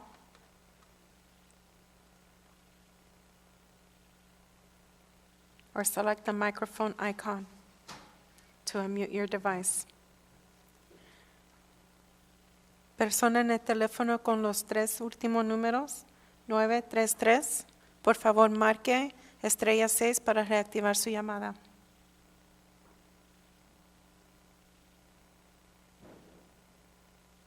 Good evening. Good evening. Good evening. You may proceed with your I'm comment. calling in because I'd like to uplift Isuri's, Alexis, and Carla's comments. I think it's important for this council to know that during community meetings in 2019 and in 2018, there was strong opposition against this project. I think that this context is important and relevant for you to hear, because I don't recall seeing any of you at those meetings. And for more information, I just wanted to share the information that these sessions were recorded. So if you wanted to know more about what your community thinks or stands, or where they stand on this project, I encourage you to watch those sessions. And again, I think it's important information to pass along. Thank you. Thank you. And now we have the applicant, Oscar Gonzalez, who's going to speak on behalf of the applicant for public hearing item 75C. If you would please select the microphone icon to unmute your call.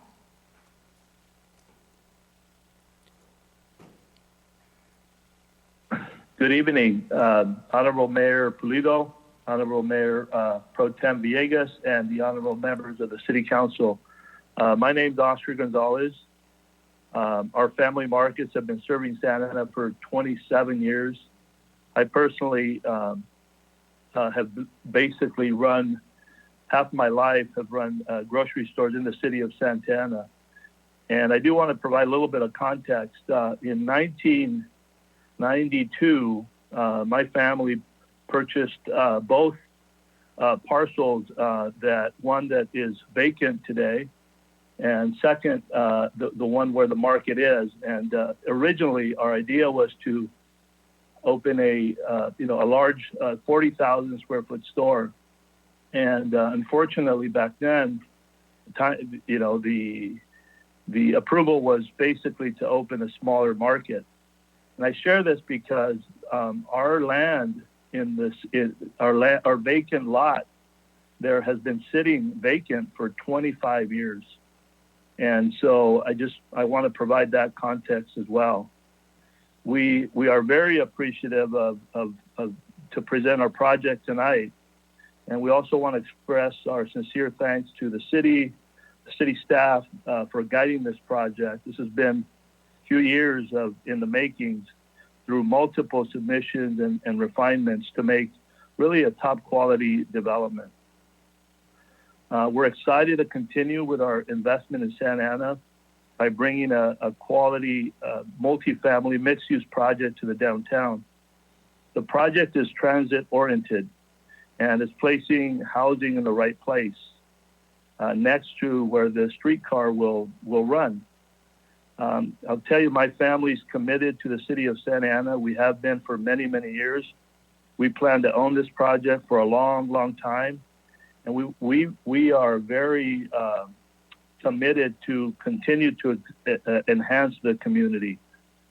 Tonight, joining us are our team, Andrew Nelson from Red Oak Development, who is a partner in the project, Juan Garcia and Carl Middleton with Northgate. And we're prepared to answer any questions. Before that, I will tell you we're committed to always doing the right thing, and we will always do what's right. And that's something that is very important to me and to my family. And we hope that you're as excited about this project as we are, and we respectfully ask for your approval tonight. And again, I just want to thank you and ask you for approval tonight. Thank you very much. Thank you.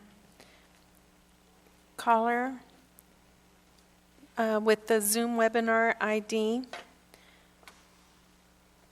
Brian Flynn. If you would please select the microphone icon to unmute your call.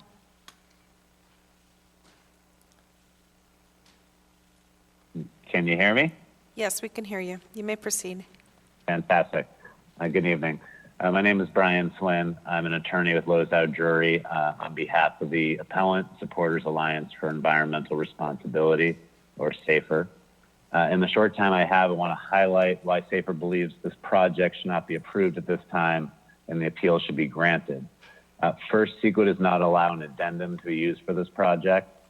The addendum was inappropriately prepared by looking to the 2010 TZCEIR and then applying CEQA's subsequent review provisions.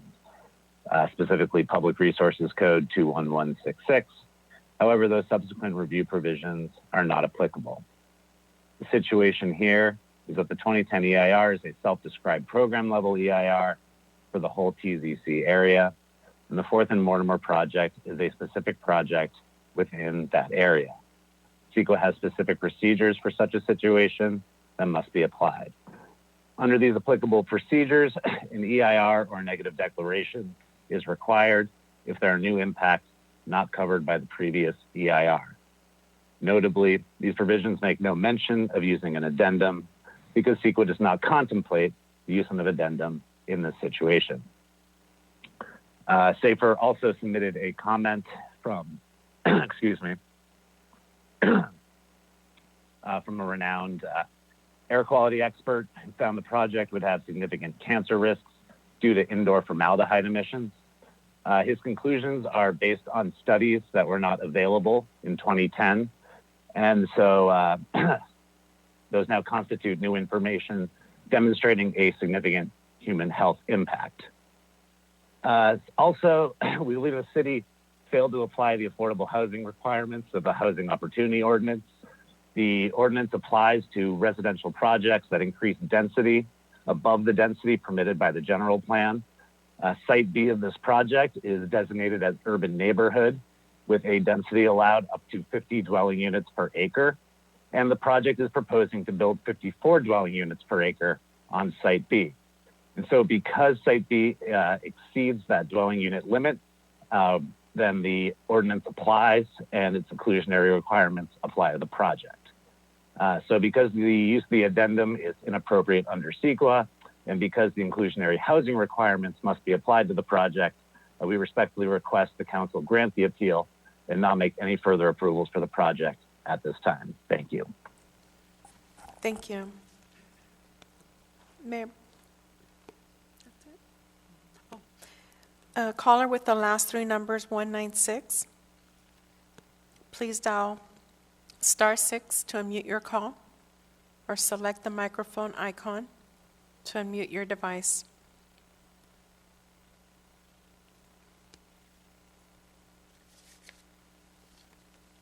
Caller with the last three numbers, 196.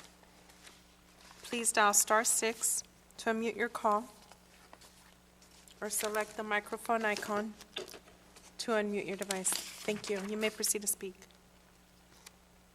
Hi, good evening, everyone. I wanted to address Oscar Gonzalez's comments. As a resident of Santa Ana for over 35 years, I find it very disrespectful that, you know, that your company... I'm sorry, caller, did you already speak? We have not. Would you please state your name for the record? Yes, it's Maria. Okay, you may proceed. Can I proceed? Thank you. Again, this message is for Oscar Gonzalez and his entire family.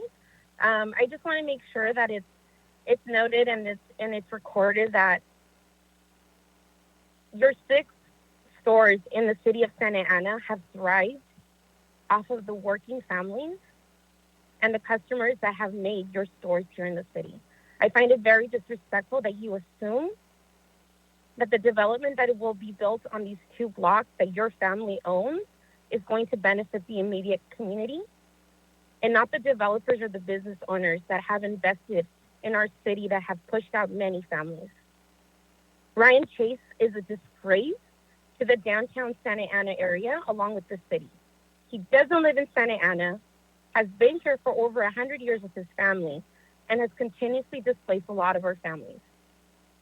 If you are invested in our city, Oscar Gonzalez, I urge you to request that this development stop until you can actually meet with the community and walk and talk to the residents in the area. For council members that have been part of this development from the very beginning, that have voted in the past against it, I urge you to remember how you voted and why you voted in opposition to this development. Thank you. Thank you. Mayor Pro Tem, that was the last caller. Thank you very much. So we already heard from the public. We will not take any more calls. We heard from the applicant. And Madam City Manager, do we have a presentation on the project? Yes, Mayor Pro Tem, we do have a presentation that will be given by Executive Director Min Tai of Planning and Building, and it will also answer some of the questions that were brought up during the public comment period. Okay, very good. So I'm going to close the public hearing and go ahead and proceed, Mr. Min.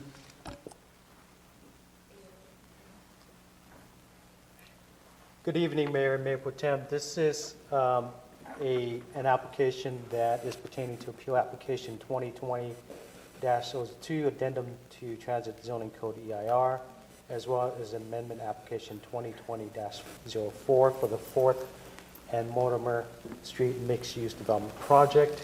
On October 12th, the Planning Commission voted unanimously to adopt a resolution approving the EIR, to addendum to the EIR for the Transit Zoning Code site, as well as recommending to the City Council approval of the addendum and the amendment application project. On October 22nd, 2020, the city staff received an appeal application on the portion of the project that was approved by the Planning Commission, which is the addendum approving the variance and the site plan review. Therefore, before you tonight are two matters. One is the appeal, and second is the approval of the amendment and the addendum to the IR as recommended by the Planning Commission. This is the project location and land use. As you can see, it's two sites that is split by Mortimer between 5th and 4th Street. Currently, the site A is zoned district center. I'm sorry, the general plan is district center, and site B is urban neighborhood.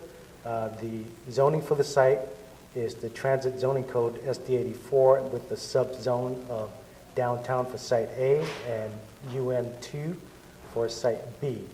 The proposed is to change only the zoning for site B from UN2 to UC.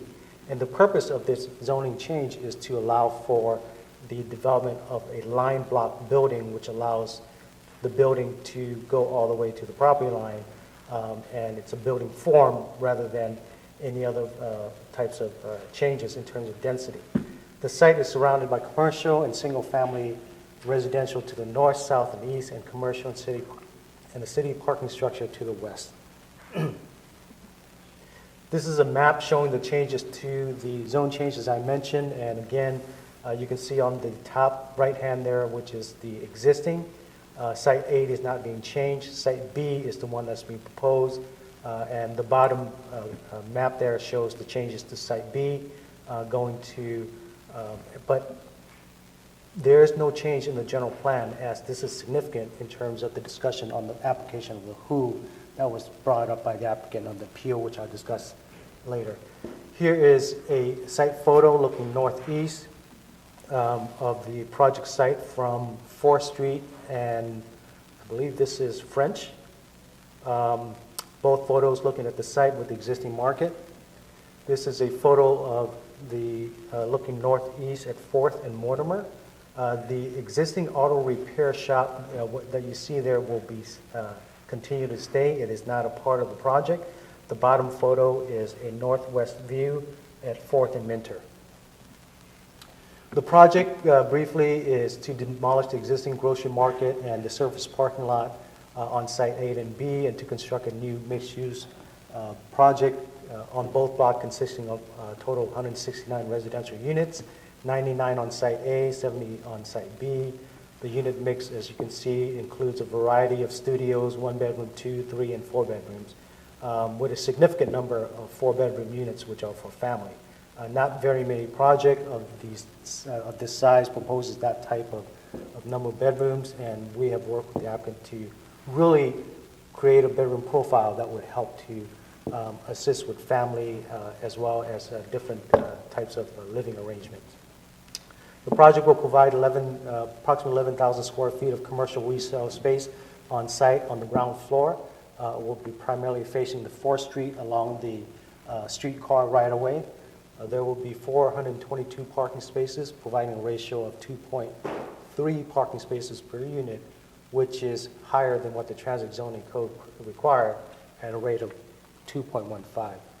Here's the site plan looking at the project. As you can see, as I mentioned, there's retail on the ground floor for Site A. Site B is entirely residential. The parking garages for the project site will be accessed off of 5th Street for both sites. This is a rendering of the site. As you can see, it is a project that has multi-story with ground floor retail. The ground floor has been designed to allow for fenestration of the building to basically be consistent with the cadence and rhythm of downtown, with large bulkhead windows allowing for outdoor seatings as well as interior access. And this is a view of the project looking northeast at 4th and French, and you can see the streetcar right away in the rendering. Here's another view of that same corner. The appeal application, as submitted by the firm Luzo representing Safer, basically made 3 assertions. The first is that a new EIR is required. The second is that the project did not comply with the housing or the WHO ordinance. And the third is the Planning Commission failed to consider the public letter received. Again, I just want to highlight that the only action taken by the Planning Commission was the action to adopt the resolution approving the addendum of the EIR for the Transit Zoning Code under these 3 assertions. The other 2, assertion 2 and 3, do not apply. And I'll explain the reasons. The addendum to the CEQA document, as we review for the Transit Zoning 2010 EIR Transit Zoning Code, basically indicate that the project, with the technical studies that were provided, did not create any additional impact that would have not been analyzed in the EIR. And under CEQA regulations, section 15162, as well as PRC 2166, that a new IR shall not be required if the project does not create any substantial impact that was not analyzed before. And based on the studies that were completed for this project, the project did not create any additional impact that has not been analyzed. Therefore, an EIR or a new document cannot be required. And the addendum is the appropriate document. So that is our response to the CEQA documentation, and that's been presented in the staff report as well. The WHO does not apply here because the current WHO ordinance only requires a project to comply with the WHO, the regulations of the WHO, if there's a change in the general plan designation of the project site that increases the density of the project. This project does not have a general plan amendment application with it that is required because it's not asking for a density increase under the general plan. Thirdly, the assertion that all written verbal comments weren't considered by the Plan Commission is an incorrect statement and unsubstantiated. The appellant did not provide any evidence substantiating this that is compelling because all of the public comments, verbal, were presented to the Plan Commission during the public hearing. All written comments were provided through the Plan Commission prior to the hearing, including the written comments provided by the applicant. So all of those issues, all of those comments were considered by the Planning Commission prior to them to making that decision. The project has some fiscal benefit as well as job benefits. As you can see, it would generate approximately $5.4 million net new positive general fund over the 25-year period.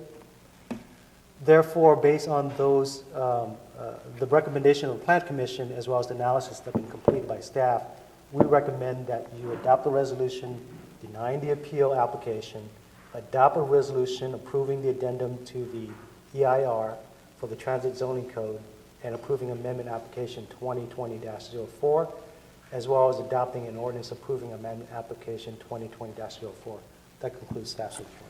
Thank you very much for the presentation. Is there any questions by any council members? If not, then is there a motion or a second? Mayor Pro Tem. Go ahead, Councilmember Becerra.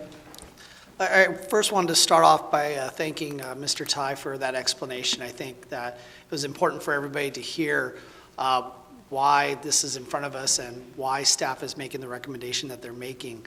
Another thing I want to say is that I was really impressed with the outpouring of support for this project. I mean, folks that have been long-standing pillars of the downtown community taking their time out this evening to testify in support of this project, which it's a beautiful project, and it's being done by folks that have invested enormously in our community.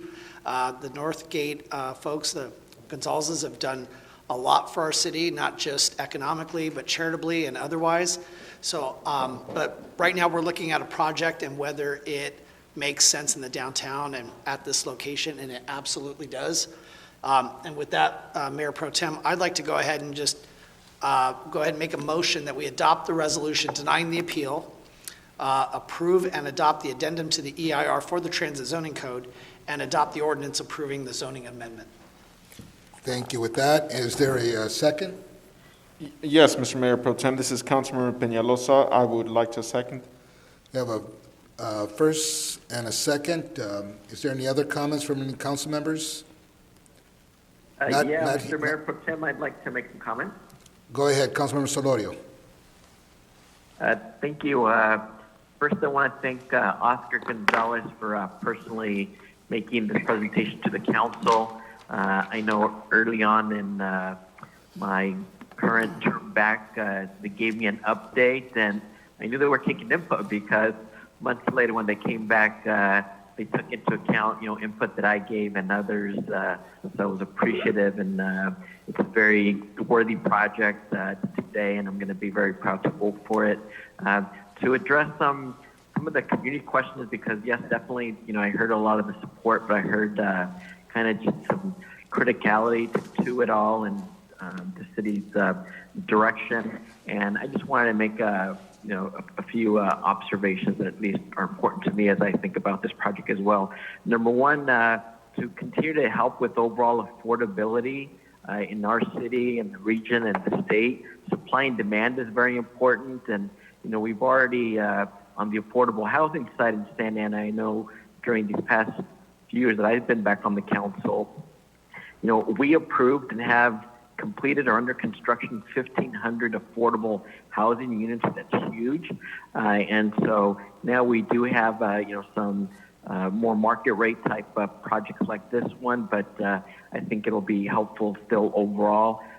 Also, we want diverse housing stock so that people of all income levels can live in Santa Ana, and that includes people that were once lower income or couldn't afford something like this, that then when they maybe do better in their job or start a business and successful, that they have a move-up opportunity, something positive and be proud of in Santa Ana, rather than feeling like they then have to move to Irvine or some other place to find that opportunity. And then when that move-up opportunity occurs, it frees up a prior place in Santa Ana where they used to live before, and that could be more affordable and as well be available. And then finally, and it was mentioned before, I'm proud of the light rail project. Many of you know I also used to work at OCTA, and so we need that light rail project to be successful for the city and for the working class folks we have in town and others that want to use that light rail system. And that means we need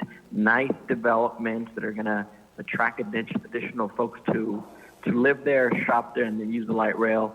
So because of that, and also the tremendous work by the city staff to put this project together, I'm in full support tonight. Thank you. Thank you, Councilmember Solorio. Is there any other comments from any other council members? Okay, I don't hear any, so I will. Mr. Mayor Pro Tem?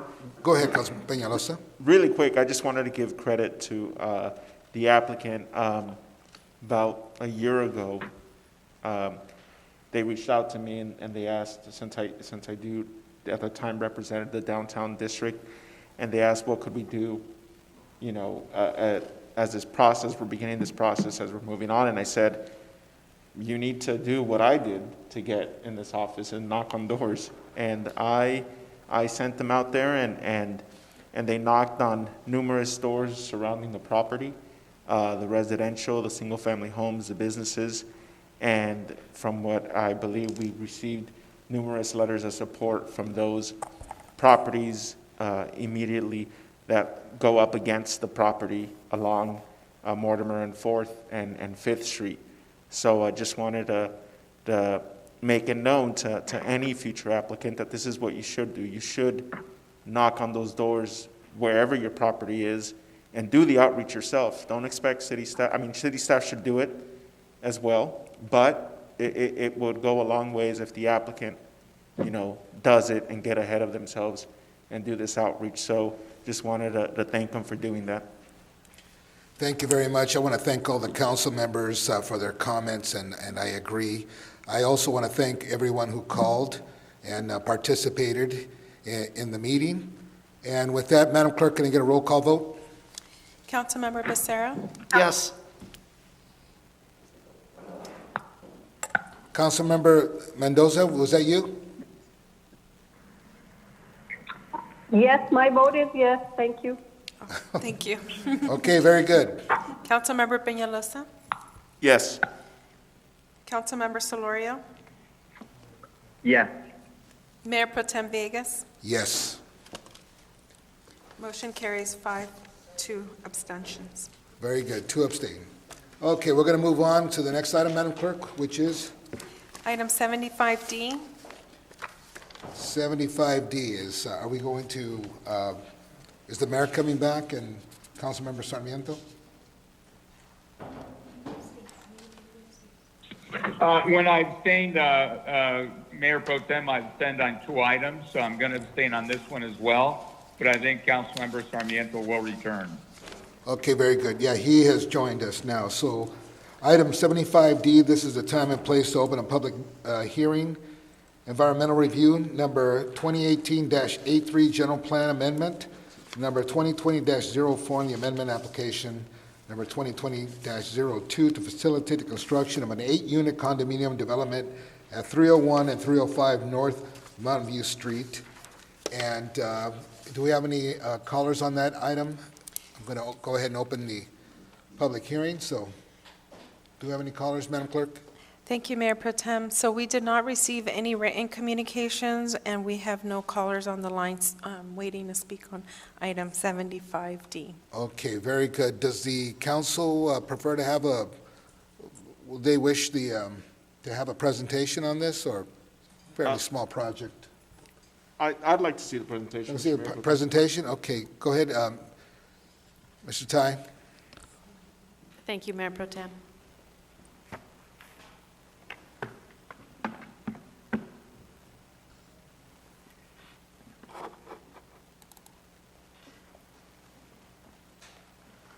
Thank you, Mayor Pro Tem.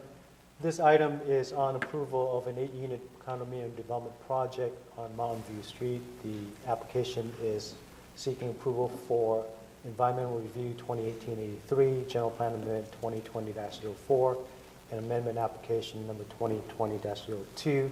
The project site is located 301 through 305 North Mountain View Street. The Planning Commission recommended 403, with 3 members being absent, for the approval of the project to the City Council on October 26th. The project is located on Mountain View Street between 5th and 1st Street. The general plan is existing low-medium density residential, LMR 11. The proposed change will be to MR 15, which is medium residential, 15 units to the acre. The existing zoning of the site is agricultural A1. This is really an outdated zone within the city where the intent is to look at primarily agricultural type uses.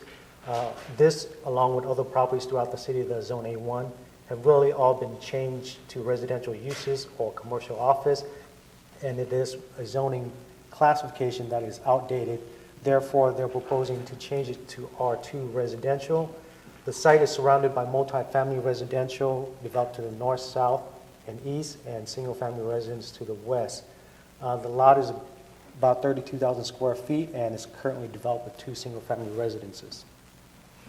The project is to demolish the existing structures and develop an 8-unit, basically 4 duplexes. The units it's approximately 1,800 square feet, containing 3 bedrooms and 2.5 bathrooms. The structures are 2-story and approximately 27 feet high. The project is required to have 32 parking spaces, 2 located in the garage, 2 surface parking spaces. The project has met that requirement by providing 2 in the garage and 2 in the driveway for each unit. There is a common open space area for the project site, approximately 2,000 square feet, as well as 300 plus to 850 square feet of private open space per unit in the rear yards. Here's a site plan of the project. To the left there is the Mountain View Street, and then there's a driveway on the south side of the project site with the 4 duplexes aligned to the north along the north property line, and then to the east there is the Lake Park Lake Park Mobile Home Park that is adjacent to the site. This is the rendering of the project development architecture style. It is a modern Spanish colonial that has a tile roof with stucco and wood trimming, indicative of this architectural style. This is a general plan amendment showing you it's being changed from LMR 11, as I mentioned, to LMR 15. Certain areas of this entire block will be LR 7, which are existing development with single-family homes. The MR 15 will allow the site to be developed in the R2 zone standards, which is something that is already existing in the area. As you can see here, the existing zoning of the block includes A1, R2, as well as R4 and R2. However, the general plan need to be amended in order for the zoning and the general plan to be consistent so that property can be developed at the density intended. As I mentioned earlier, the A1 zoning is an agricultural zoning, which is outdated and really is intent on the focus of agricultural uses, which we don't have in the city. The project, we believe, meets the code requirements of the city in terms of creating an additional opportunity for ownership housing. The proposed general plan, as well as the amendment, will help to clean up the inconsistency in land uses, as well as updating and modernizing some of the code, zoning code and zoning classification in the area to create a cohesive development pattern. Therefore, staff recommends that the City Council approve the recommendation of the Planning Commission, adopt a resolution approving the MND, adopt a resolution approving the general plan amendment, and adopt an ordinance approving the amendment application. That concludes staff's report. Thank you very much. Does any council members have any questions for the gentleman? If not, okay, we close the public hearing, and thank you very much for the presentation. And I don't see or hear any questions from council members. So do we have a motion to approve? Mayor Pro Tem, I'd like to go ahead and make a motion that we adopt a resolution approving the MND, the general plan amendment, and the zoning amendment as well. Second. Very good. We have a first and a second. Madam Clerk, can we get a roll call vote? Councilmember Becerra? Yes. Councilmember Mendoza? Yes. Councilmember Peñalosa? Yes. Councilmember Sarmiento? Yes. Councilmember Solorio? Yes. Mayor Pro Tem Vegas? Yes. Motion carries 6-1 with 1 abstention. Very good. And I believe we have the mayor back on the line.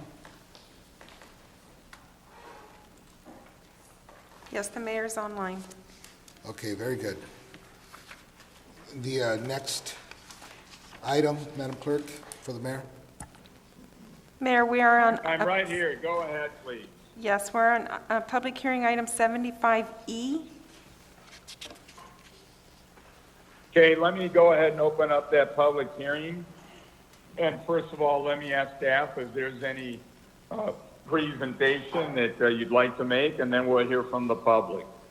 Thank you, Mayor and Council members. Just very briefly, the item before you is for a public hearing and to adopt a resolution approving a mitigated neg deck or negative declaration and a mitigation monitoring and reporting program. The city has a well that was originally constructed in 1980, and we plan to rehabilitate and reconfigure the existing site, and this is the necessary step to move forward with that action. Are there any members of the public that wish to address us during the public hearing, Madam Clerk? Mayor, we do not. Let me bring it back to council. Any questions by council? If not, I'd entertain a motion. Council members? Motion to approve. Second. Any other comment? If no more comment, I'll ask for a roll call vote. Councilmember Becerra, Go ahead, Madam Clerk. Yes. Councilmember Mendoza, Yes. Councilmember Peñalosa, Yes. Councilmember Sarmiento, Yes. Councilmember Solorio, Yes. Mayor Pro Tem Villegas, Yes. Mayor Pulido. Yes. Motion carries 7-0. So we now go on to item 75F, I believe. That's correct. This is time and place for a public, I'm going to open up a public hearing for item 75F, and I'm going to turn it over to staff for a presentation. Madam City Manager, please.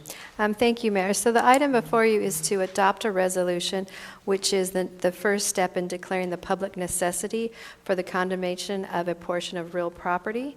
The city is acquiring the properties for the development of Phase 1 of the Warner Avenue Improvements Project, bounded by Main Street and Oak Street. The city does have a construction timetable to begin in early 2021 and to maintain the Warner Avenue Improvement Project schedule and meet the funding requirements to commence the construction on that time frame.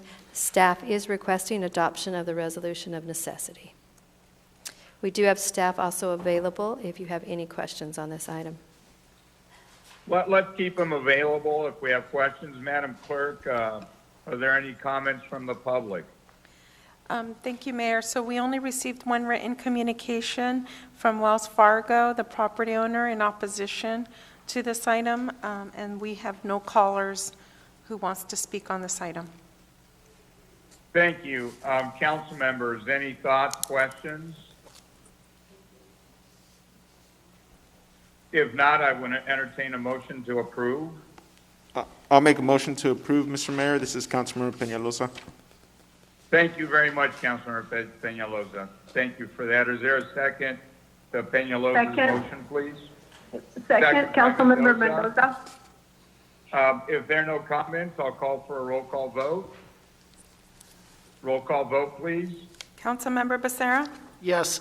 Councilmember Mendoza, Yes. Councilmember Peñalosa, Yes. Councilmember Sarmiento, Yes. Councilmember Solorio, Yes. Mayor Pro Tem Villegas is absent. Mayor Pulido? Yes. Thank you. Motion carries. So now we go to item 75G. This time and place for a public hearing on 75G. I'll now open up the public hearing. Is there a presentation from staff, please? Yes, Mayor, this item is extremely similar to the one that we just had before you.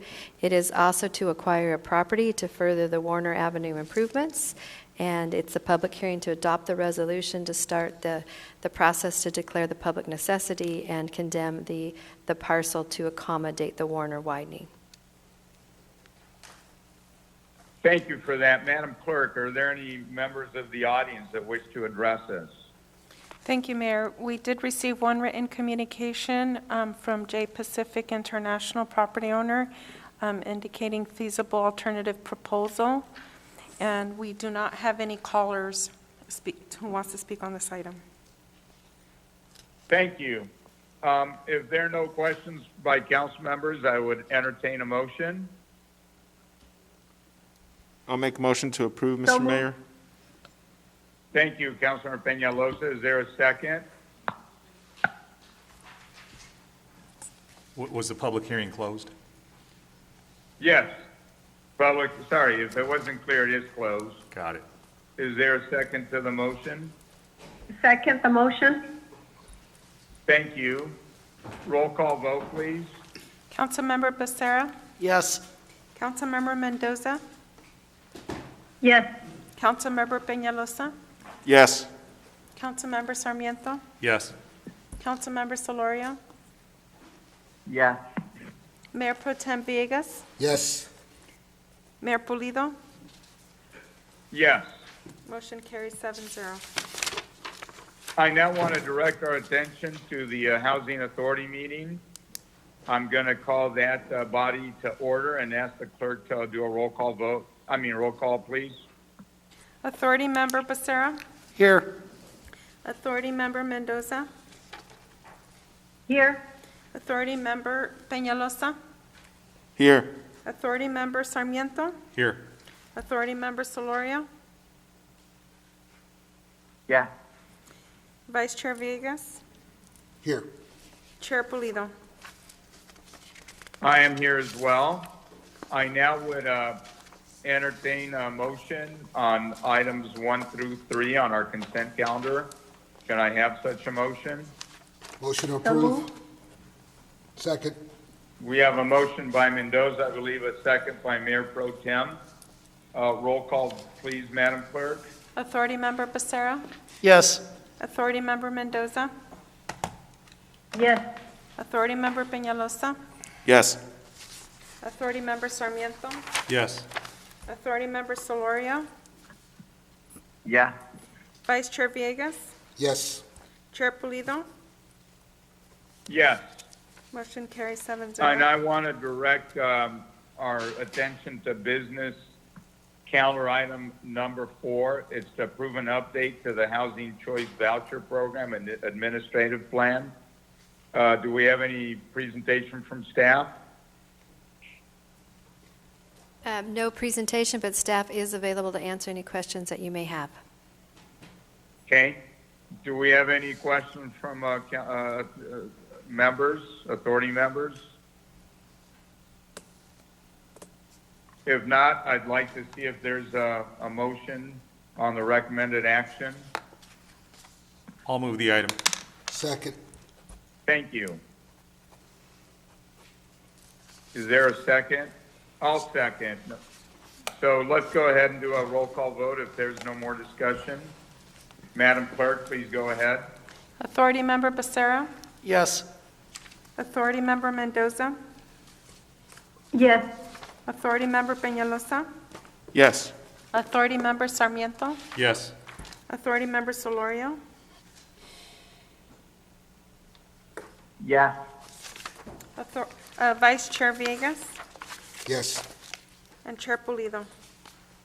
Yes. Motion carries 7-0. I now want to direct our attention to the successor agency meeting, call that to order.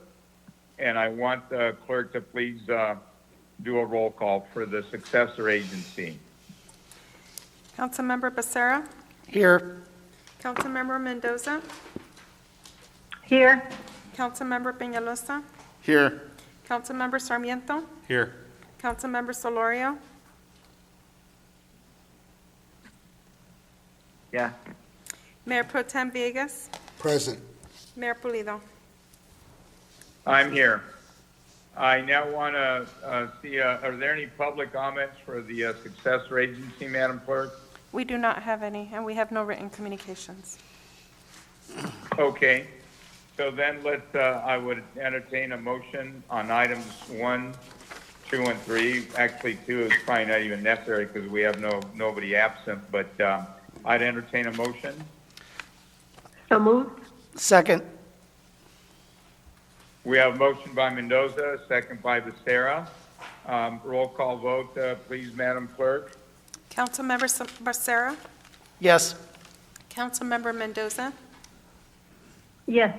Councilmember Peñalosa. Yes. Councilmember Sarmiento. Yes. Councilmember Solorio. Yeah. Mayor Pro Tem Villegas. Yes. Mayor Pulido. Yes. Motion carries 7-0. I would now adjourn the successor agency and reconvene the city council meeting. And I want to bring our attention to item 85A and ask council members Becerra and Mendoza to please take the lead on this and let's have a good discussion item here. Please go ahead, council members. Thank you. Councilmember Becerra, would you take the lead, please? The park is in your ward, and it would be appropriate for you to take the lead on this. Well, thank you, Councilmember Mendoza. I know that you've been a long-time active member with the Kiwanis Club, and Thornton Park is just right up the street from my house, and the barrier-free park is a wonderful amenity in Thornton Park, and I want to thank Councilmember Mendoza for bringing this item to our attention regarding Mr. Upton, who was a longtime, very active member of the Kiwanis here in Santa Ana. And I'll go ahead and throw it over to you, Councilmember Mendoza, if you'd like to tell the community more about George Upton. Yes, definitely. Thank you, Councilmember Becerra. The playground is currently named the Kiwanis Barrier Free Playground, but which was enacted and it came to it was celebrated in March 18th of 2015. It's a park which gives children with special needs a place to play and socialize with other kids. And the Kiwanis Club of Santa Ana, and in particularly George Upton, helped make it happen. Thanks to the club's partnership with the city and the dedication of longtime club member, Mr. George Upton, whose passion drove the project. So the 5.5-acre space is in environmentally friendly space, green space, in which kids of all abilities interact. So at Carl Thornton Park and within the park, this playground has been utilized by the Kiwanis Club for more than 12 years, which has been funded and conducted various luncheons per year for the special needs classes for these children. These events have been popular among parents and kids, and many of who have come here from poor financial backgrounds, and thus they're very special and significant to the communities. And now about Mr. Upton. So what this my item, it proposes to rename the Kiwanis Barrier Free Playground to the George Upton All Access Park.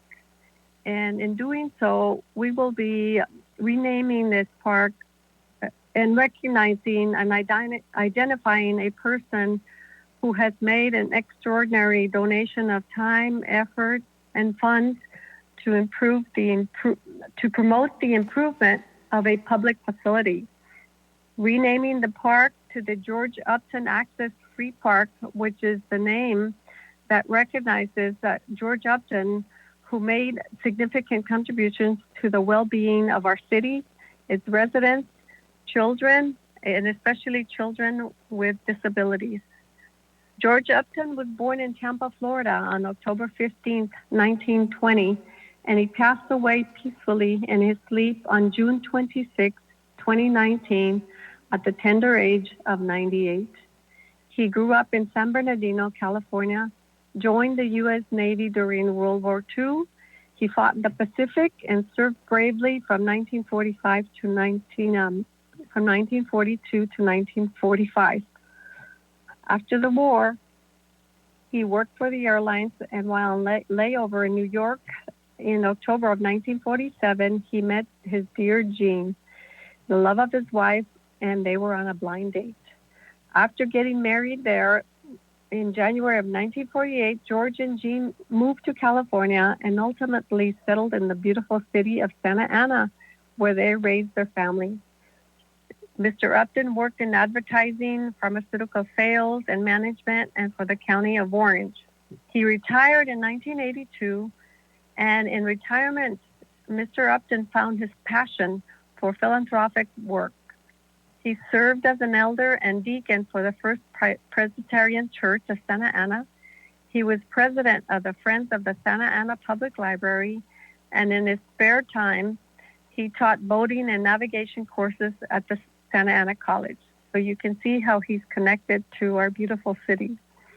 Mr. Upton joined the Kiwanis Club of Santa Ana in 1980 and was a Kiwanian of the Year in 1982, and he served as president 95 and 96. He worked tirelessly with fellow Kiwanians to improve the lives of special needs children in Santa Ana. He volunteered at Carl Harvey School and he helped to create the barrier-free park in Santa Ana.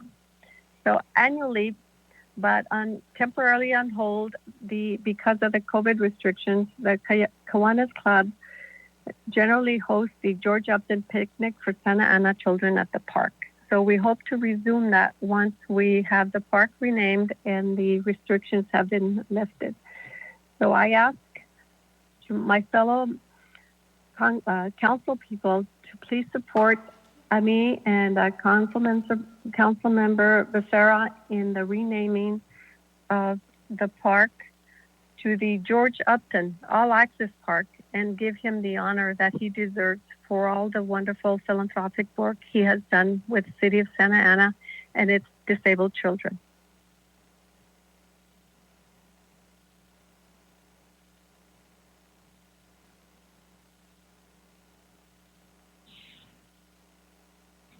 Any other comments?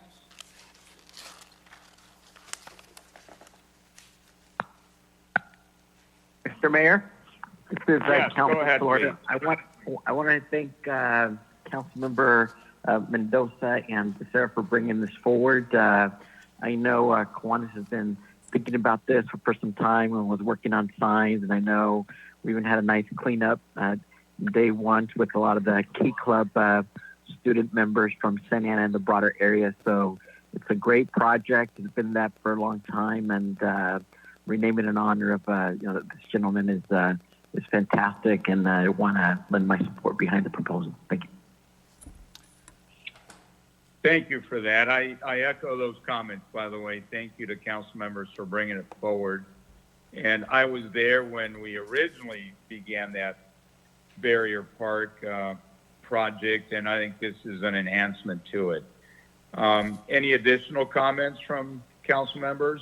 Yes, Mr. Mayor, just for the record, Councilmember Sarmiento, I want to thank the council members that raised this as well. I do recall when the barrier-free park was also constructed, and I am supportive of recognizing Mr. Upton and all the efforts by the Kiwanis Club. Thank you. Thank you for that comment. Thank you for that. Additional comments? Does the city manager feel she has a solid direction on this? Mr. Mayor, really quick, I have a few comments.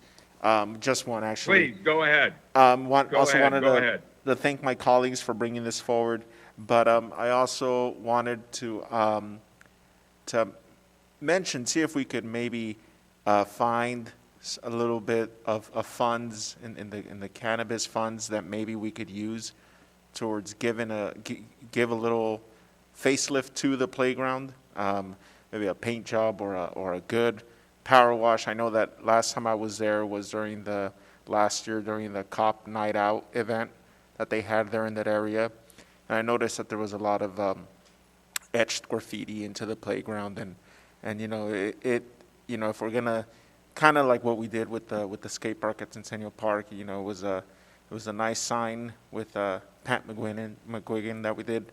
That was unfortunately later vandalized a couple weeks later, but if we could see what we could do to just give a little facelift to the playground, that would be nice. Those are my comments. Thank you. I think that's an excellent suggestion. Excellent. Any additional comments, council members? If not, let me go to city manager comments, please. Sir, just a couple of updates. CARES money, we are winding down the program as we have a hard deadline to spend the dollars that we received that support the programs by the end of the calendar year.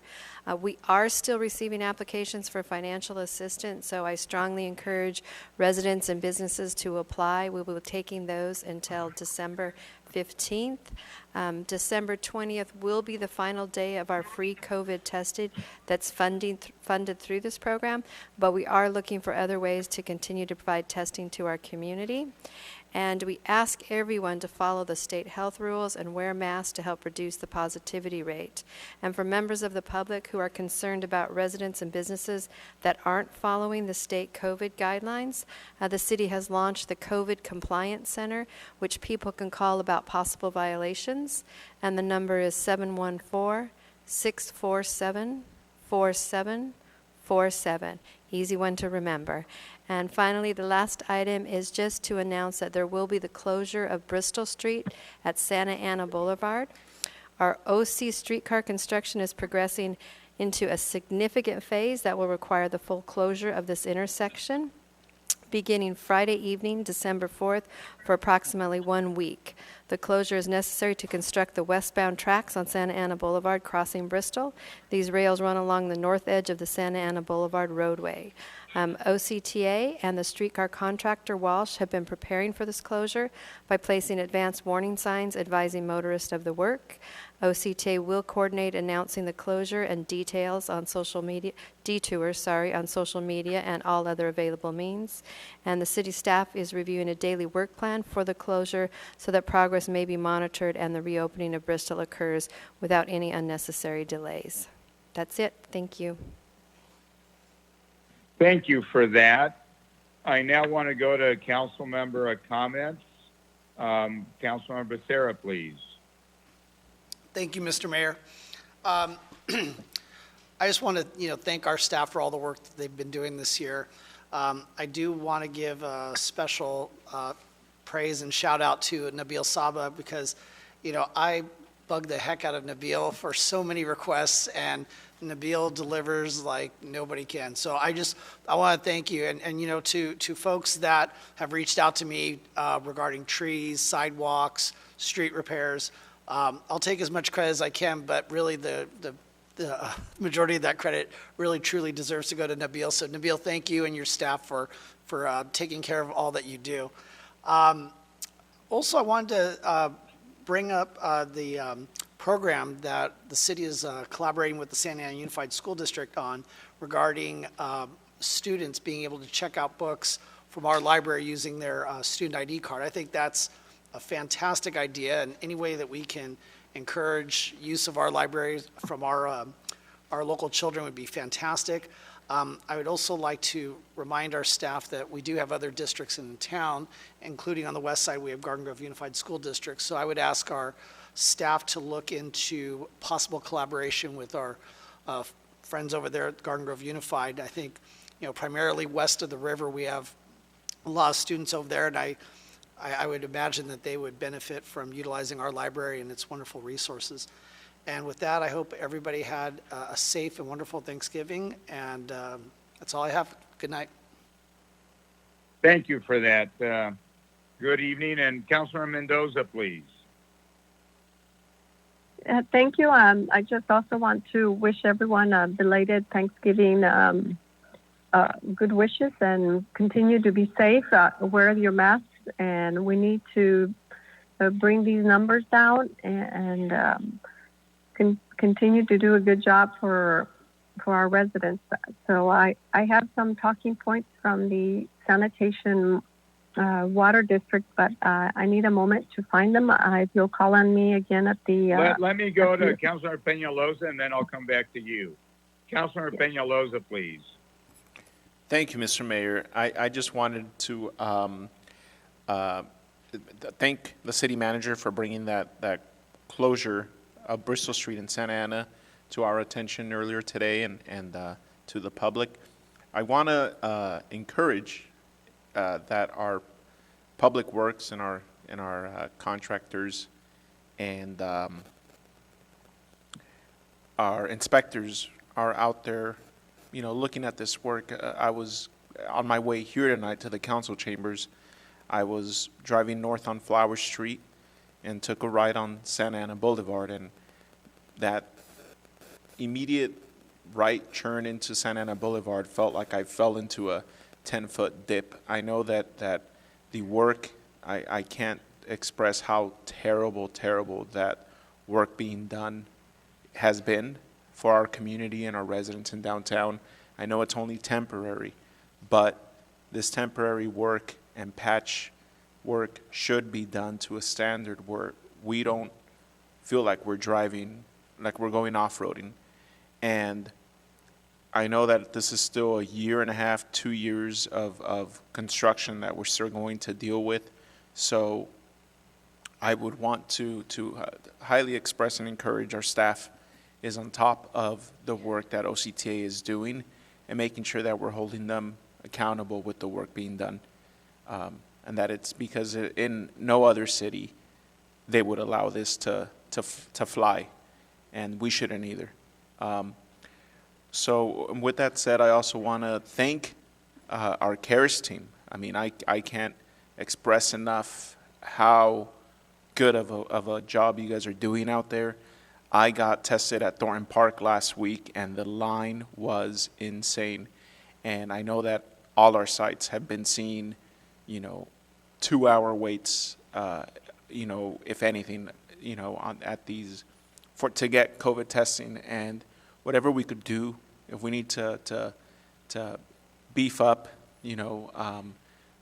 staff, not sure if on what side, on the city side or on, but I mean, we should be able to alleviate some of that, because a lot of our residents, I was out there and I saw some residents in their scrubs themselves or in their uniform and talking how that was their lunch hour. They were trying to use their lunch hour to get tested for COVID-19, and they ended up leaving because the hour, 45 minutes that they get for their lunchtime wasn't enough to wait in that line and get tested. So whatever we could do to help facilitate that whole process and have it run smoothly would be appreciated. I know we're doing a lot, and I want to thank the CARES team and Daisy for all the work that they're doing, because I know that they're working around the clock to make sure that those services are provided for our residents.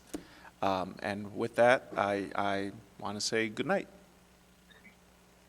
Thank you. Thank for your comments. Councilor Mendoza, should we come back to you? Did you find what you were looking for? Yes, Mayor, I did find my talking points for the Orange County Sanitation District for the month of November.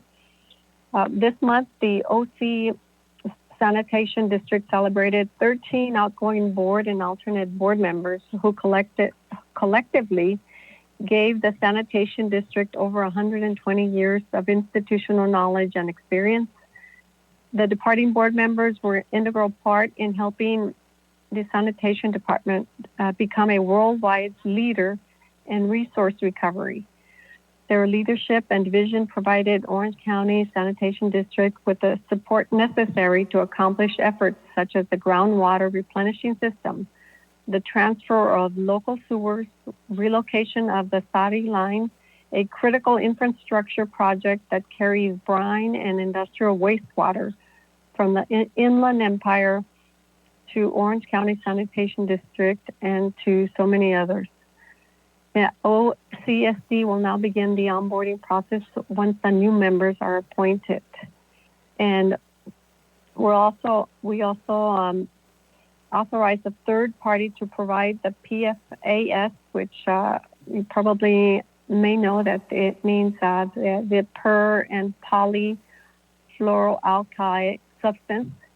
It's a sampling and analysis services to comply with State Water Resource Control Board investigative order that aims to understand the presence of PFAS in the environment.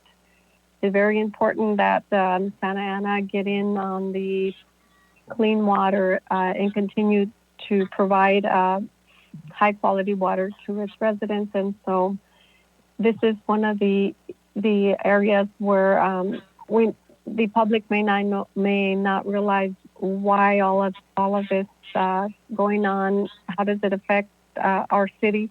Well, with the Orange County Sanitation District working collectively with all cities, it's to ensure that we are all on the same page as far as providing safe groundwater to our respective residents, and to ensure that our sewers and our other water lines remain clean, and that our cities are compliant with how to release and get rid of the fat and oils and grease that our businesses, our restaurants use. And so that's one of the the issues that we look at as a representative from the city council and my duty is to report to you and to the public of the projects that are forthcoming so that we can also be at the forefront in these issues. So that's the report for November of 2020. Thank you for that. Now let's continue with council members. So let's go ahead, and I believe Councilmember Sarmiento, you are next. Yes, thank you, Mr. Mayor. And, you know, I wanted to do this with the city manager in the room, but maybe we can go ahead and have her, have some of the directors here go ahead and relay this to her. But I think what's important is that many of us right now are aware that we're going through this incredible spike in COVID positivity rates here in Santa Ana, really, you know, nationally and locally and regionally, but Santa Ana is disproportionately being impacted. I know that we've exceeded 330 deaths. You know, our positive cases now exceed 1,500, and there are some neighborhoods in the city that have a positivity rate of 20%. That is 1 in 5. So it is a very, very scary moment, which only appears to be getting worse. So we have the highest rate of positivity in the county. We have a very vulnerable demographic. By all accounts, I know our demographic is vulnerable because we have many people with underlying chronic health conditions, and we have you know, a high Latino population that's being affected disproportionately throughout the state. Many of our workers are essential workers that find themselves out you know, in the public, having to work, having to keep commerce going, and exposing themselves, and then coming home and exposing their families. That many live in overcrowded conditions and in neighborhoods that are very densely populated. So I know I've had this conversation in the past with our staff and the city manager, and I was reminded today that it was brought to us as an 85A item maybe a few months back by, I believe Councilmember Peñalosa, but I think it's time for us to reconsider the item, which is to consider having an executive order by the city manager to do a mandatory mask order here for us, because you know, the intent, I think, when we spoke to the item originally was to not to be punitive, not to be onerous, not to be harsh with any of the members of our public, but if anything, to provide some sort of deterrent effect and allow for people to take this seriously, because we still see many businesses, we still see many areas of congregation where people are, you know, grouped together very closely.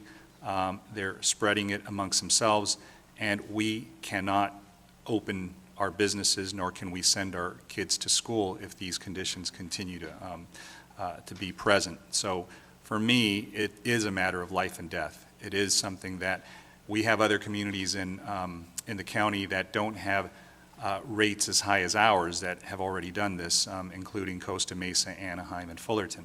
So I would just, you know, have the city manager maybe look at this, consider where we stand, and you know, with respect to the other 33 cities in the county, and realize that our rates are just very, very excessive right now, and we haven't even gotten as bad as we were going to be.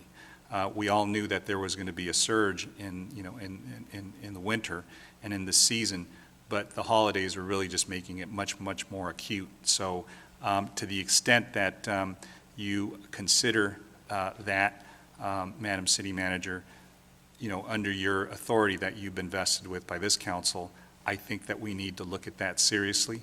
I did have a good conversation with the mayor, and you know, I kind of want to pivot to that, but you know, hopefully, you know, members of this council will take a look at that and consider it and maybe get back to you later. We didn't have an opportunity to put it on as an 85A item because the numbers really did start spiking post the post-holiday. So in any event, I do want to you know, kind of shift over to my conversations with the mayor and share sort of what we spoke about, which is our, you know, our mutual concern for handing the council over and transitioning. And I want to thank him for making this transition as smooth as could be. But obviously, one of the things that we spoke about, and I think the item that takes most of our attention is really dealing with this, with the pandemic and the consequences to our city and the economic crisis that will follow and that we're living through right now.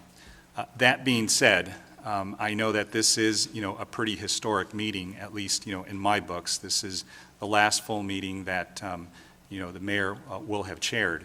And I want to thank him as well as the other council members for their service. I know that we probably won't even be able to be physically together again as we are colleagues right now. So I do want to thank them, but I want to take a moment to thank their families, because I know personally that the privilege that we have to serve the public and to meet the demands that we all have are given to us by our families. We really do this at their expense.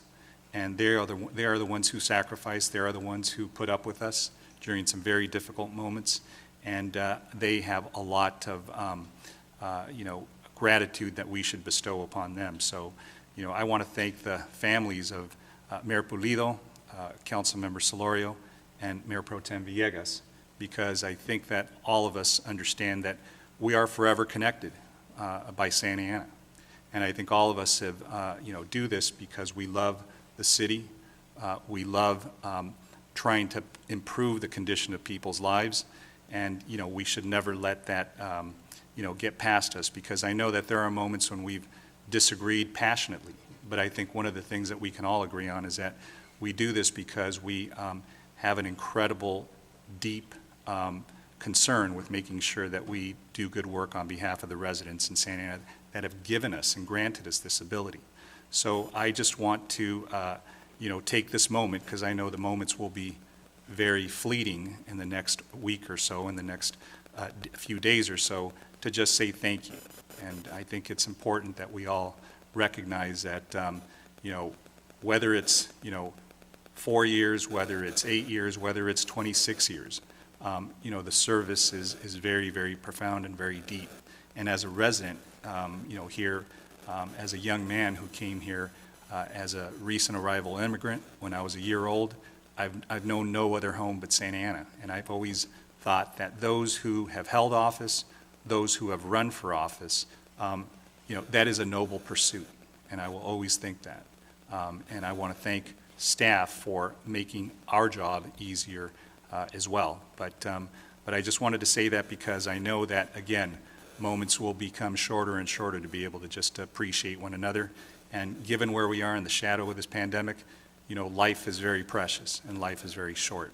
So with that, I will bid you all a thank you and bid you all a good night.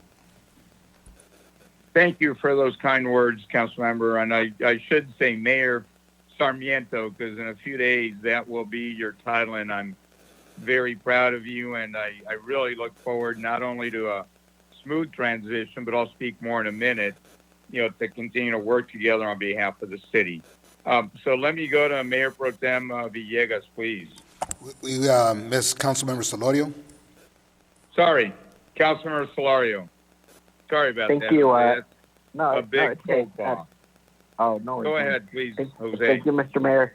Very kind words, Councilmember Sarmiento. I think you're going to do a great job as mayor, and we'll look forward to working with you.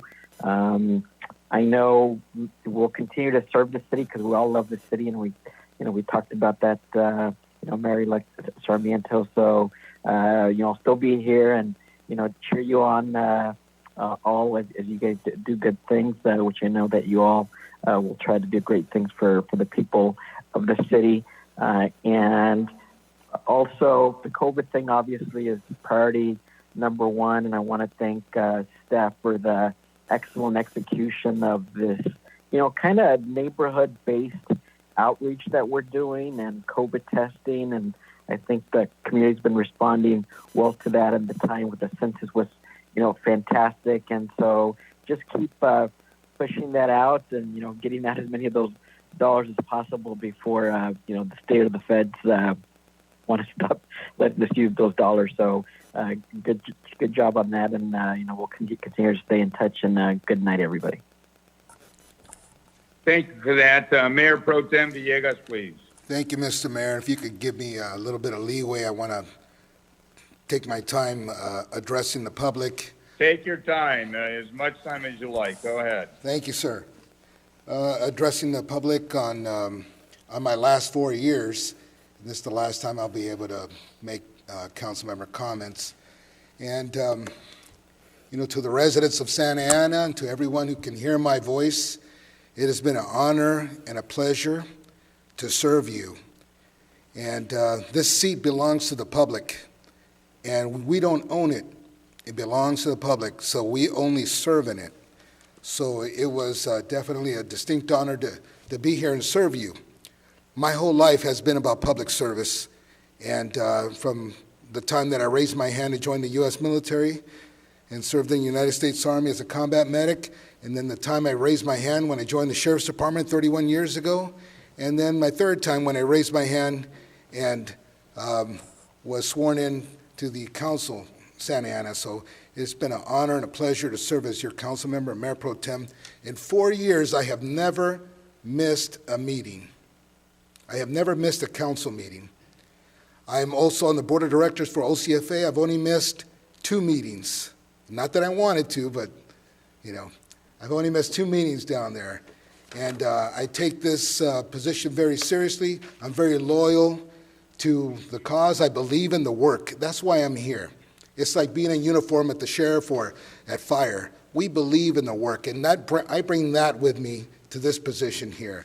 And if I would like to thank a few members. I know that our next meeting we're going to be passing on the baton, and I believe that a lot of the attention should be put on the new council members that are going to be joining. So I would like to take this moment to thank my commissioners. I'll start off with my planning commissioner, Cynthia Contreras Leo, and then Christopher Leo, who serves as my Measure X committee member, Ofi Velarde Garcia for the Parks and Recs, Tim Rush, Historic Commissioner, Jim Perez from Community Development Commissioner, Mike Gonzalez on the ETAC, Stephanie Najera from the Personnel Board, also a PIO for the City of Tustin, and Jessica Cha, Arts and Culture Commissioner, and my youth commissioners, past and present, Jose Acevedo, Marlene Butron, and Andres Medina. Also, Angie Cano was my former community housing commissioner.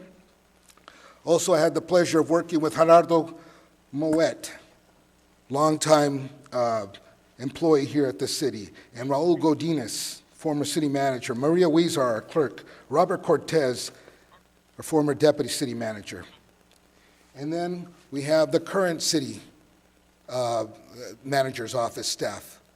And Christine, I want to say, I was glad and I'm very thankful that I was part of you coming here to this city, voting, fighting for you to be here, one of the greatest city managers that I know.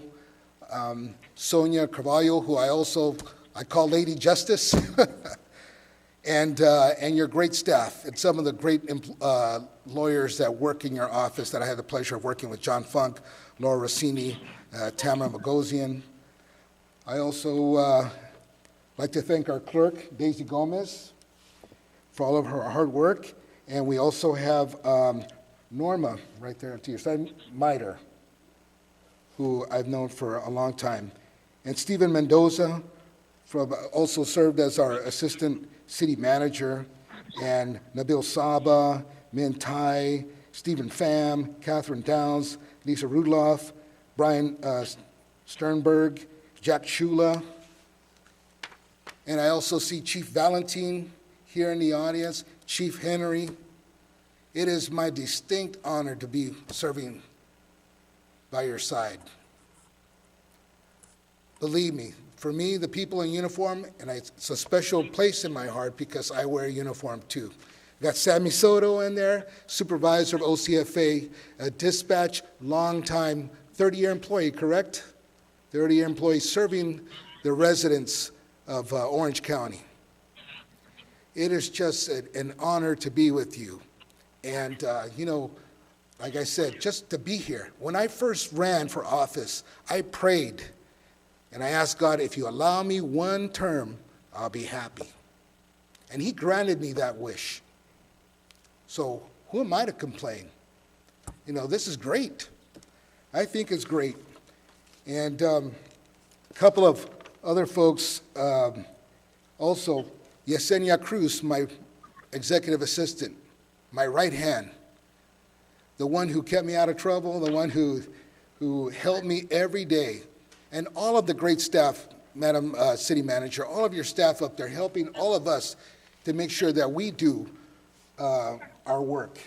Rosa Flores, Daniel Soto, our PIO, Paul Eakins, Daisy Perez, Nicole Houston, Angie Morris.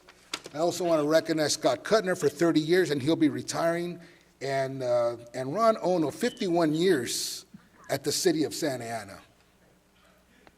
Wow. And he was there when they built that Japanese pagoda over there, and 31 years ago, I was protecting it.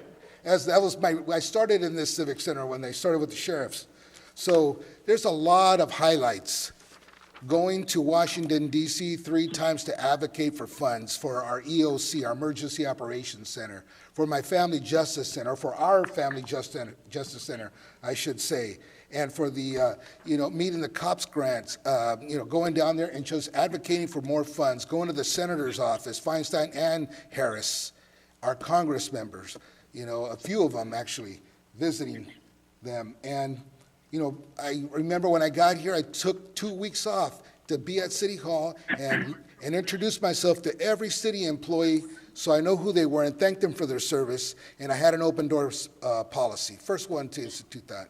So I'm very proud of that. And I've written letters for DACA. I've written for letters to our president about the parents of DACA recipients, and talked about immigration reform, asking them to lift the government shutdown. So many things. I mean, I could go on for a while, and it's just, it's being in this seat, you can do a lot of good. Unfortunately, it's politics, and there's a lot of, this and that going on. But it was a great ride, and I won't say goodbye. I'll say till we meet again. Thank you, everyone. Thank you to my colleagues. Thank you, Mr. Mayor. Thank you, Mr. Mayor Pro Tem. I first want to begin with a question to Mayor-elect Sarmiento. I believe that right now the pandemic is unfortunately entering a new phase. I think what we've had to date has been a lot of pain and suffering. It's been absolutely awful. We're all tired of it. We want it to go away. But right now we have to batten down the hatches. Right now we're about to get hit by a tsunami. I was on a call yesterday with Mark Kelly, the state public health official, and he was asking us to do everything we absolutely can do. And I know it takes 5 votes to waive the Brown Act and to bring something on an emergency basis. But right now, I think we have an emergency basis. If we don't act quickly, there'll be an installation on December 8th, and after that, there'll be, Christmas, and then by the time a new council gets going, it's going to be some time. So, Mayor-elect Sarmiento, if you're up for it, and I'd like to invite my fellow council members, I think we ought to consider right now an emergency resolution. We need 5 votes in order to waive the Brown Act. And then what I want to do is I want to bring back today, right now, that action to make masks mandatory in the city. We have 15,000 people right now that are infected, 330 that have died. I'm telling you, we need to do absolutely everything we can. The $28 million that I was fortunate to work with the big city mayors and bring to the city, that money's about to run out, and we won't be able to do anything in a few days. We'll have to even stop the testing. And masks are about one of the few things that we have to protect us right now. And when you look at Santa Ana being the 4th densest city in the country, we are a tumbleweed. And look, we've been doing a lot to try to slow this pandemic down. Staff has really taken this on, from from the city manager, to Daisy, to Abro and all of code enforcement and PD and everybody. We've saved already thousands of lives, but I'm telling you, things are about to get much worse. Unfortunately, we're not an island. We're part of a much bigger situation, and the pandemic is alive and well, with the positivity rate that we have in parts of the city. 20% can become 40%, and 15,000 people infected can become 50,000 people infected, and 330 deaths can be over 1,000 deaths. And so I would like to, again, if you're so willing, Mayor-elect, because I know we've been talking about this, I'd like for us to consider a resolution to waive the Brown Act in order to come back and be able to take action, because I do think, unfortunately, this is an emergency. This is worse than it was, 2 weeks ago or a month ago or 2 months ago. Right now, if you could hear the fear in Secretary Galley's voice, he is scared by what's about to hit us. So I think this is not the time to be tired. This is not the time to be fatigued by, just this constant pain that the pandemic is, and all the damage that it's already caused our community. This is a time to get stronger. It's a time to rise up, and it's a time to say, look, we should have done it earlier. And I know, Councilor Peñalosa brought it up. At the time, it was a different time. I myself, am at fault because I said, okay, the state's already doing it. Why do we need to do it? Well, we need to do it just because we need to do absolutely everything we can. So I have more things to say, but first, can I get a motion to waive, the Brown Act? Again, we need 5 votes to do this, and then I would come right back with the motion that Mayor-elect or Councilor Sarmiento was discussing and Councilor Becerra was discussing, which is to make masks mandatory here in the city. I really think that's the right thing to do. So is there any support for that? Can I get such a motion, please? Well, Mr. Mayor, this is Councilmember Sarmiento. Thank you for those words, and I think, I hope it's possible that we can do this amongst our colleagues. I see the city manager nodding her head, but I think this would be a really good testament, legacy moment for you to transition this to, this incoming council as one of your last acts as mayor. I really do think it speaks well of how involved you've been in this effort and how serious you've taken this matter. And so I think it does speak well of your time as mayor here, knowing that you are going to be now sort of relieving yourself of this responsibility, but nonetheless making a very strong act to make sure that you protect the residents that you've represented for so many years. So I would So if that's a move that motion, I'll accept it. Is there a second? Second, by Mendoza. Thank you. Madam Clerk, can we do a roll call vote, please? Yes. Councilmember Becerra? Yes. Councilmember Mendoza? Yes. Councilmember Peñalosa? Yes. Councilmember Sarmiento? Yes. Councilmember Solorio? Yes. Mayor Pro Tem Villegas? Yes. And Mayor Pulido? Yes. Motion Thank you carries. for that, council members. And again, especially Councilor Sarmiento, and I really want to say Mayor Sarmiento, because we've been talking so much about just how dangerous this is and how I know we're going to keep working together to, continue to protect the community. So having said that, Madam City Attorney, what would the right language be to make mask mandatory? Do we have, a statement or something that might be in order that we can adopt right now, please? Mayor, and council members, now that you've added the item as a new item under the Brown Act, you could give direction to staff. The city manager still has her emergency powers under the executive authority you gave her in the emergency resolution. So that's one method to do it, and then we could come back at a future meeting and have a more formalized resolution or even an ordinance, uncodified ordinance, if that's something that you would want to do. But she can take that action with direction from the council. I would like to, if my colleagues allow me to make such a motion, that we, move to allow the city manager under her powers to make, take an executive action and make a mandatory. And I would like to add to that motion that, she do, and of course, all of you do everything you can. And let me just add one thought. The county right now has, saliva testing, but we need to make it really available to the people here in the city, because they rolled it out, but it's very slow, it's very difficult.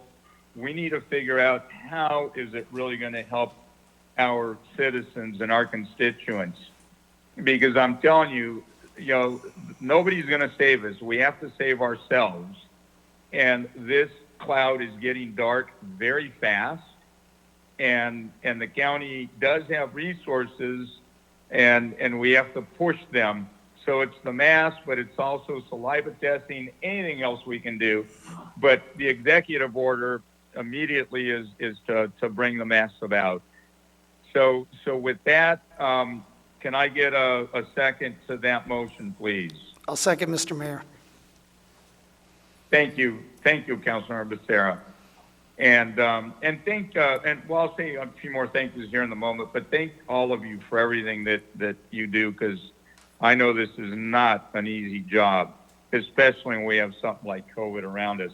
So we have a motion and a second. Any other comments by council members, please? Mr. Mayor, this is Councilmember Peñalosa, just a quick one. Yes, please, go ahead, sir. Thank you, sir. I just want to emphasize that we got to make sure that we advertise this everywhere we can. Emergency signs that we have during construction, the ones advertising the COVID testing, and social media, everywhere we possibly can, so that the community knows that there will be consequences if you're not out in public wearing a mask. And that's basically it. Just want to make sure that we stress that with the community.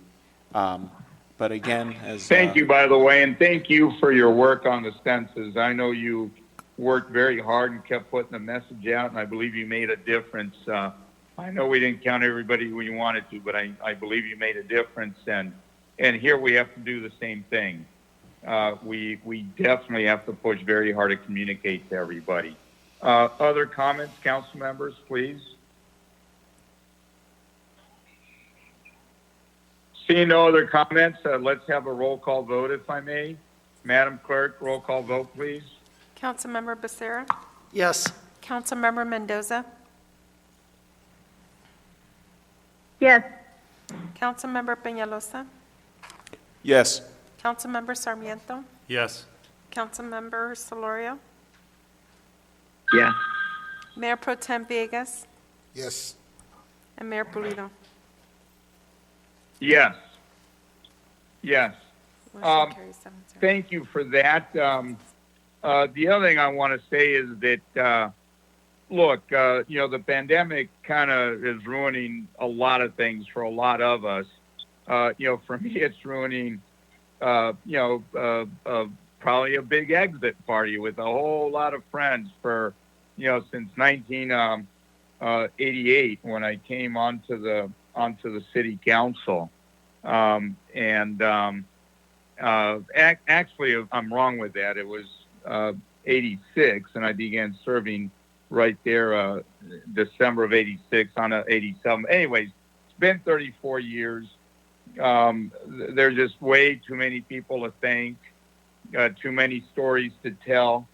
I know that for those of you that are interested, I'm going to be doing stuff with Cal State Fullerton in the oral history department. There's also video that the staff has put together here, and there's one at OCTA, and I'm doing stuff with the big city mayors and the Orange County mayors. And we're going to be doing a lot of stuff to commemorate things in the future. But I just want you all to know, how much I've enjoyed working with each and every single one of you. And I want to, commend in particular Councilmember Sarmiento, because he talked about our families. And this is such a toll on families.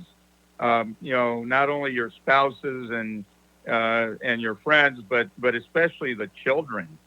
I mean, all the criticism and all the nonsense that comes with the territory, they have to deal with it all. But ultimately, we do this because we care. We do it because we think we can make a difference. We do it because we think we can, make a better world and a better future. So I'll have more words to say on December 8th. But again, I want to thank you all, in particular our city staff, Christine, Sonia, Daisy, the chief, the fire chief, all the different public works people, parks and recs, libraries, just so many folks that I've had the privilege of working with over the years. So, 34 years is a long time. When I first came, I never thought it'd be anywhere more than 8 years. I was ready to leave at 8 years, and Dan Young said, you've got to be the next mayor. And then every year has been a different year. The city has progressed a lot in those years, and I know I'm leaving it in good hands. So with that, we're going to go ahead and adjourn the meeting tonight, and then we'll reconvene again on December 8th. So with that, this meeting is adjourned. Thank you all.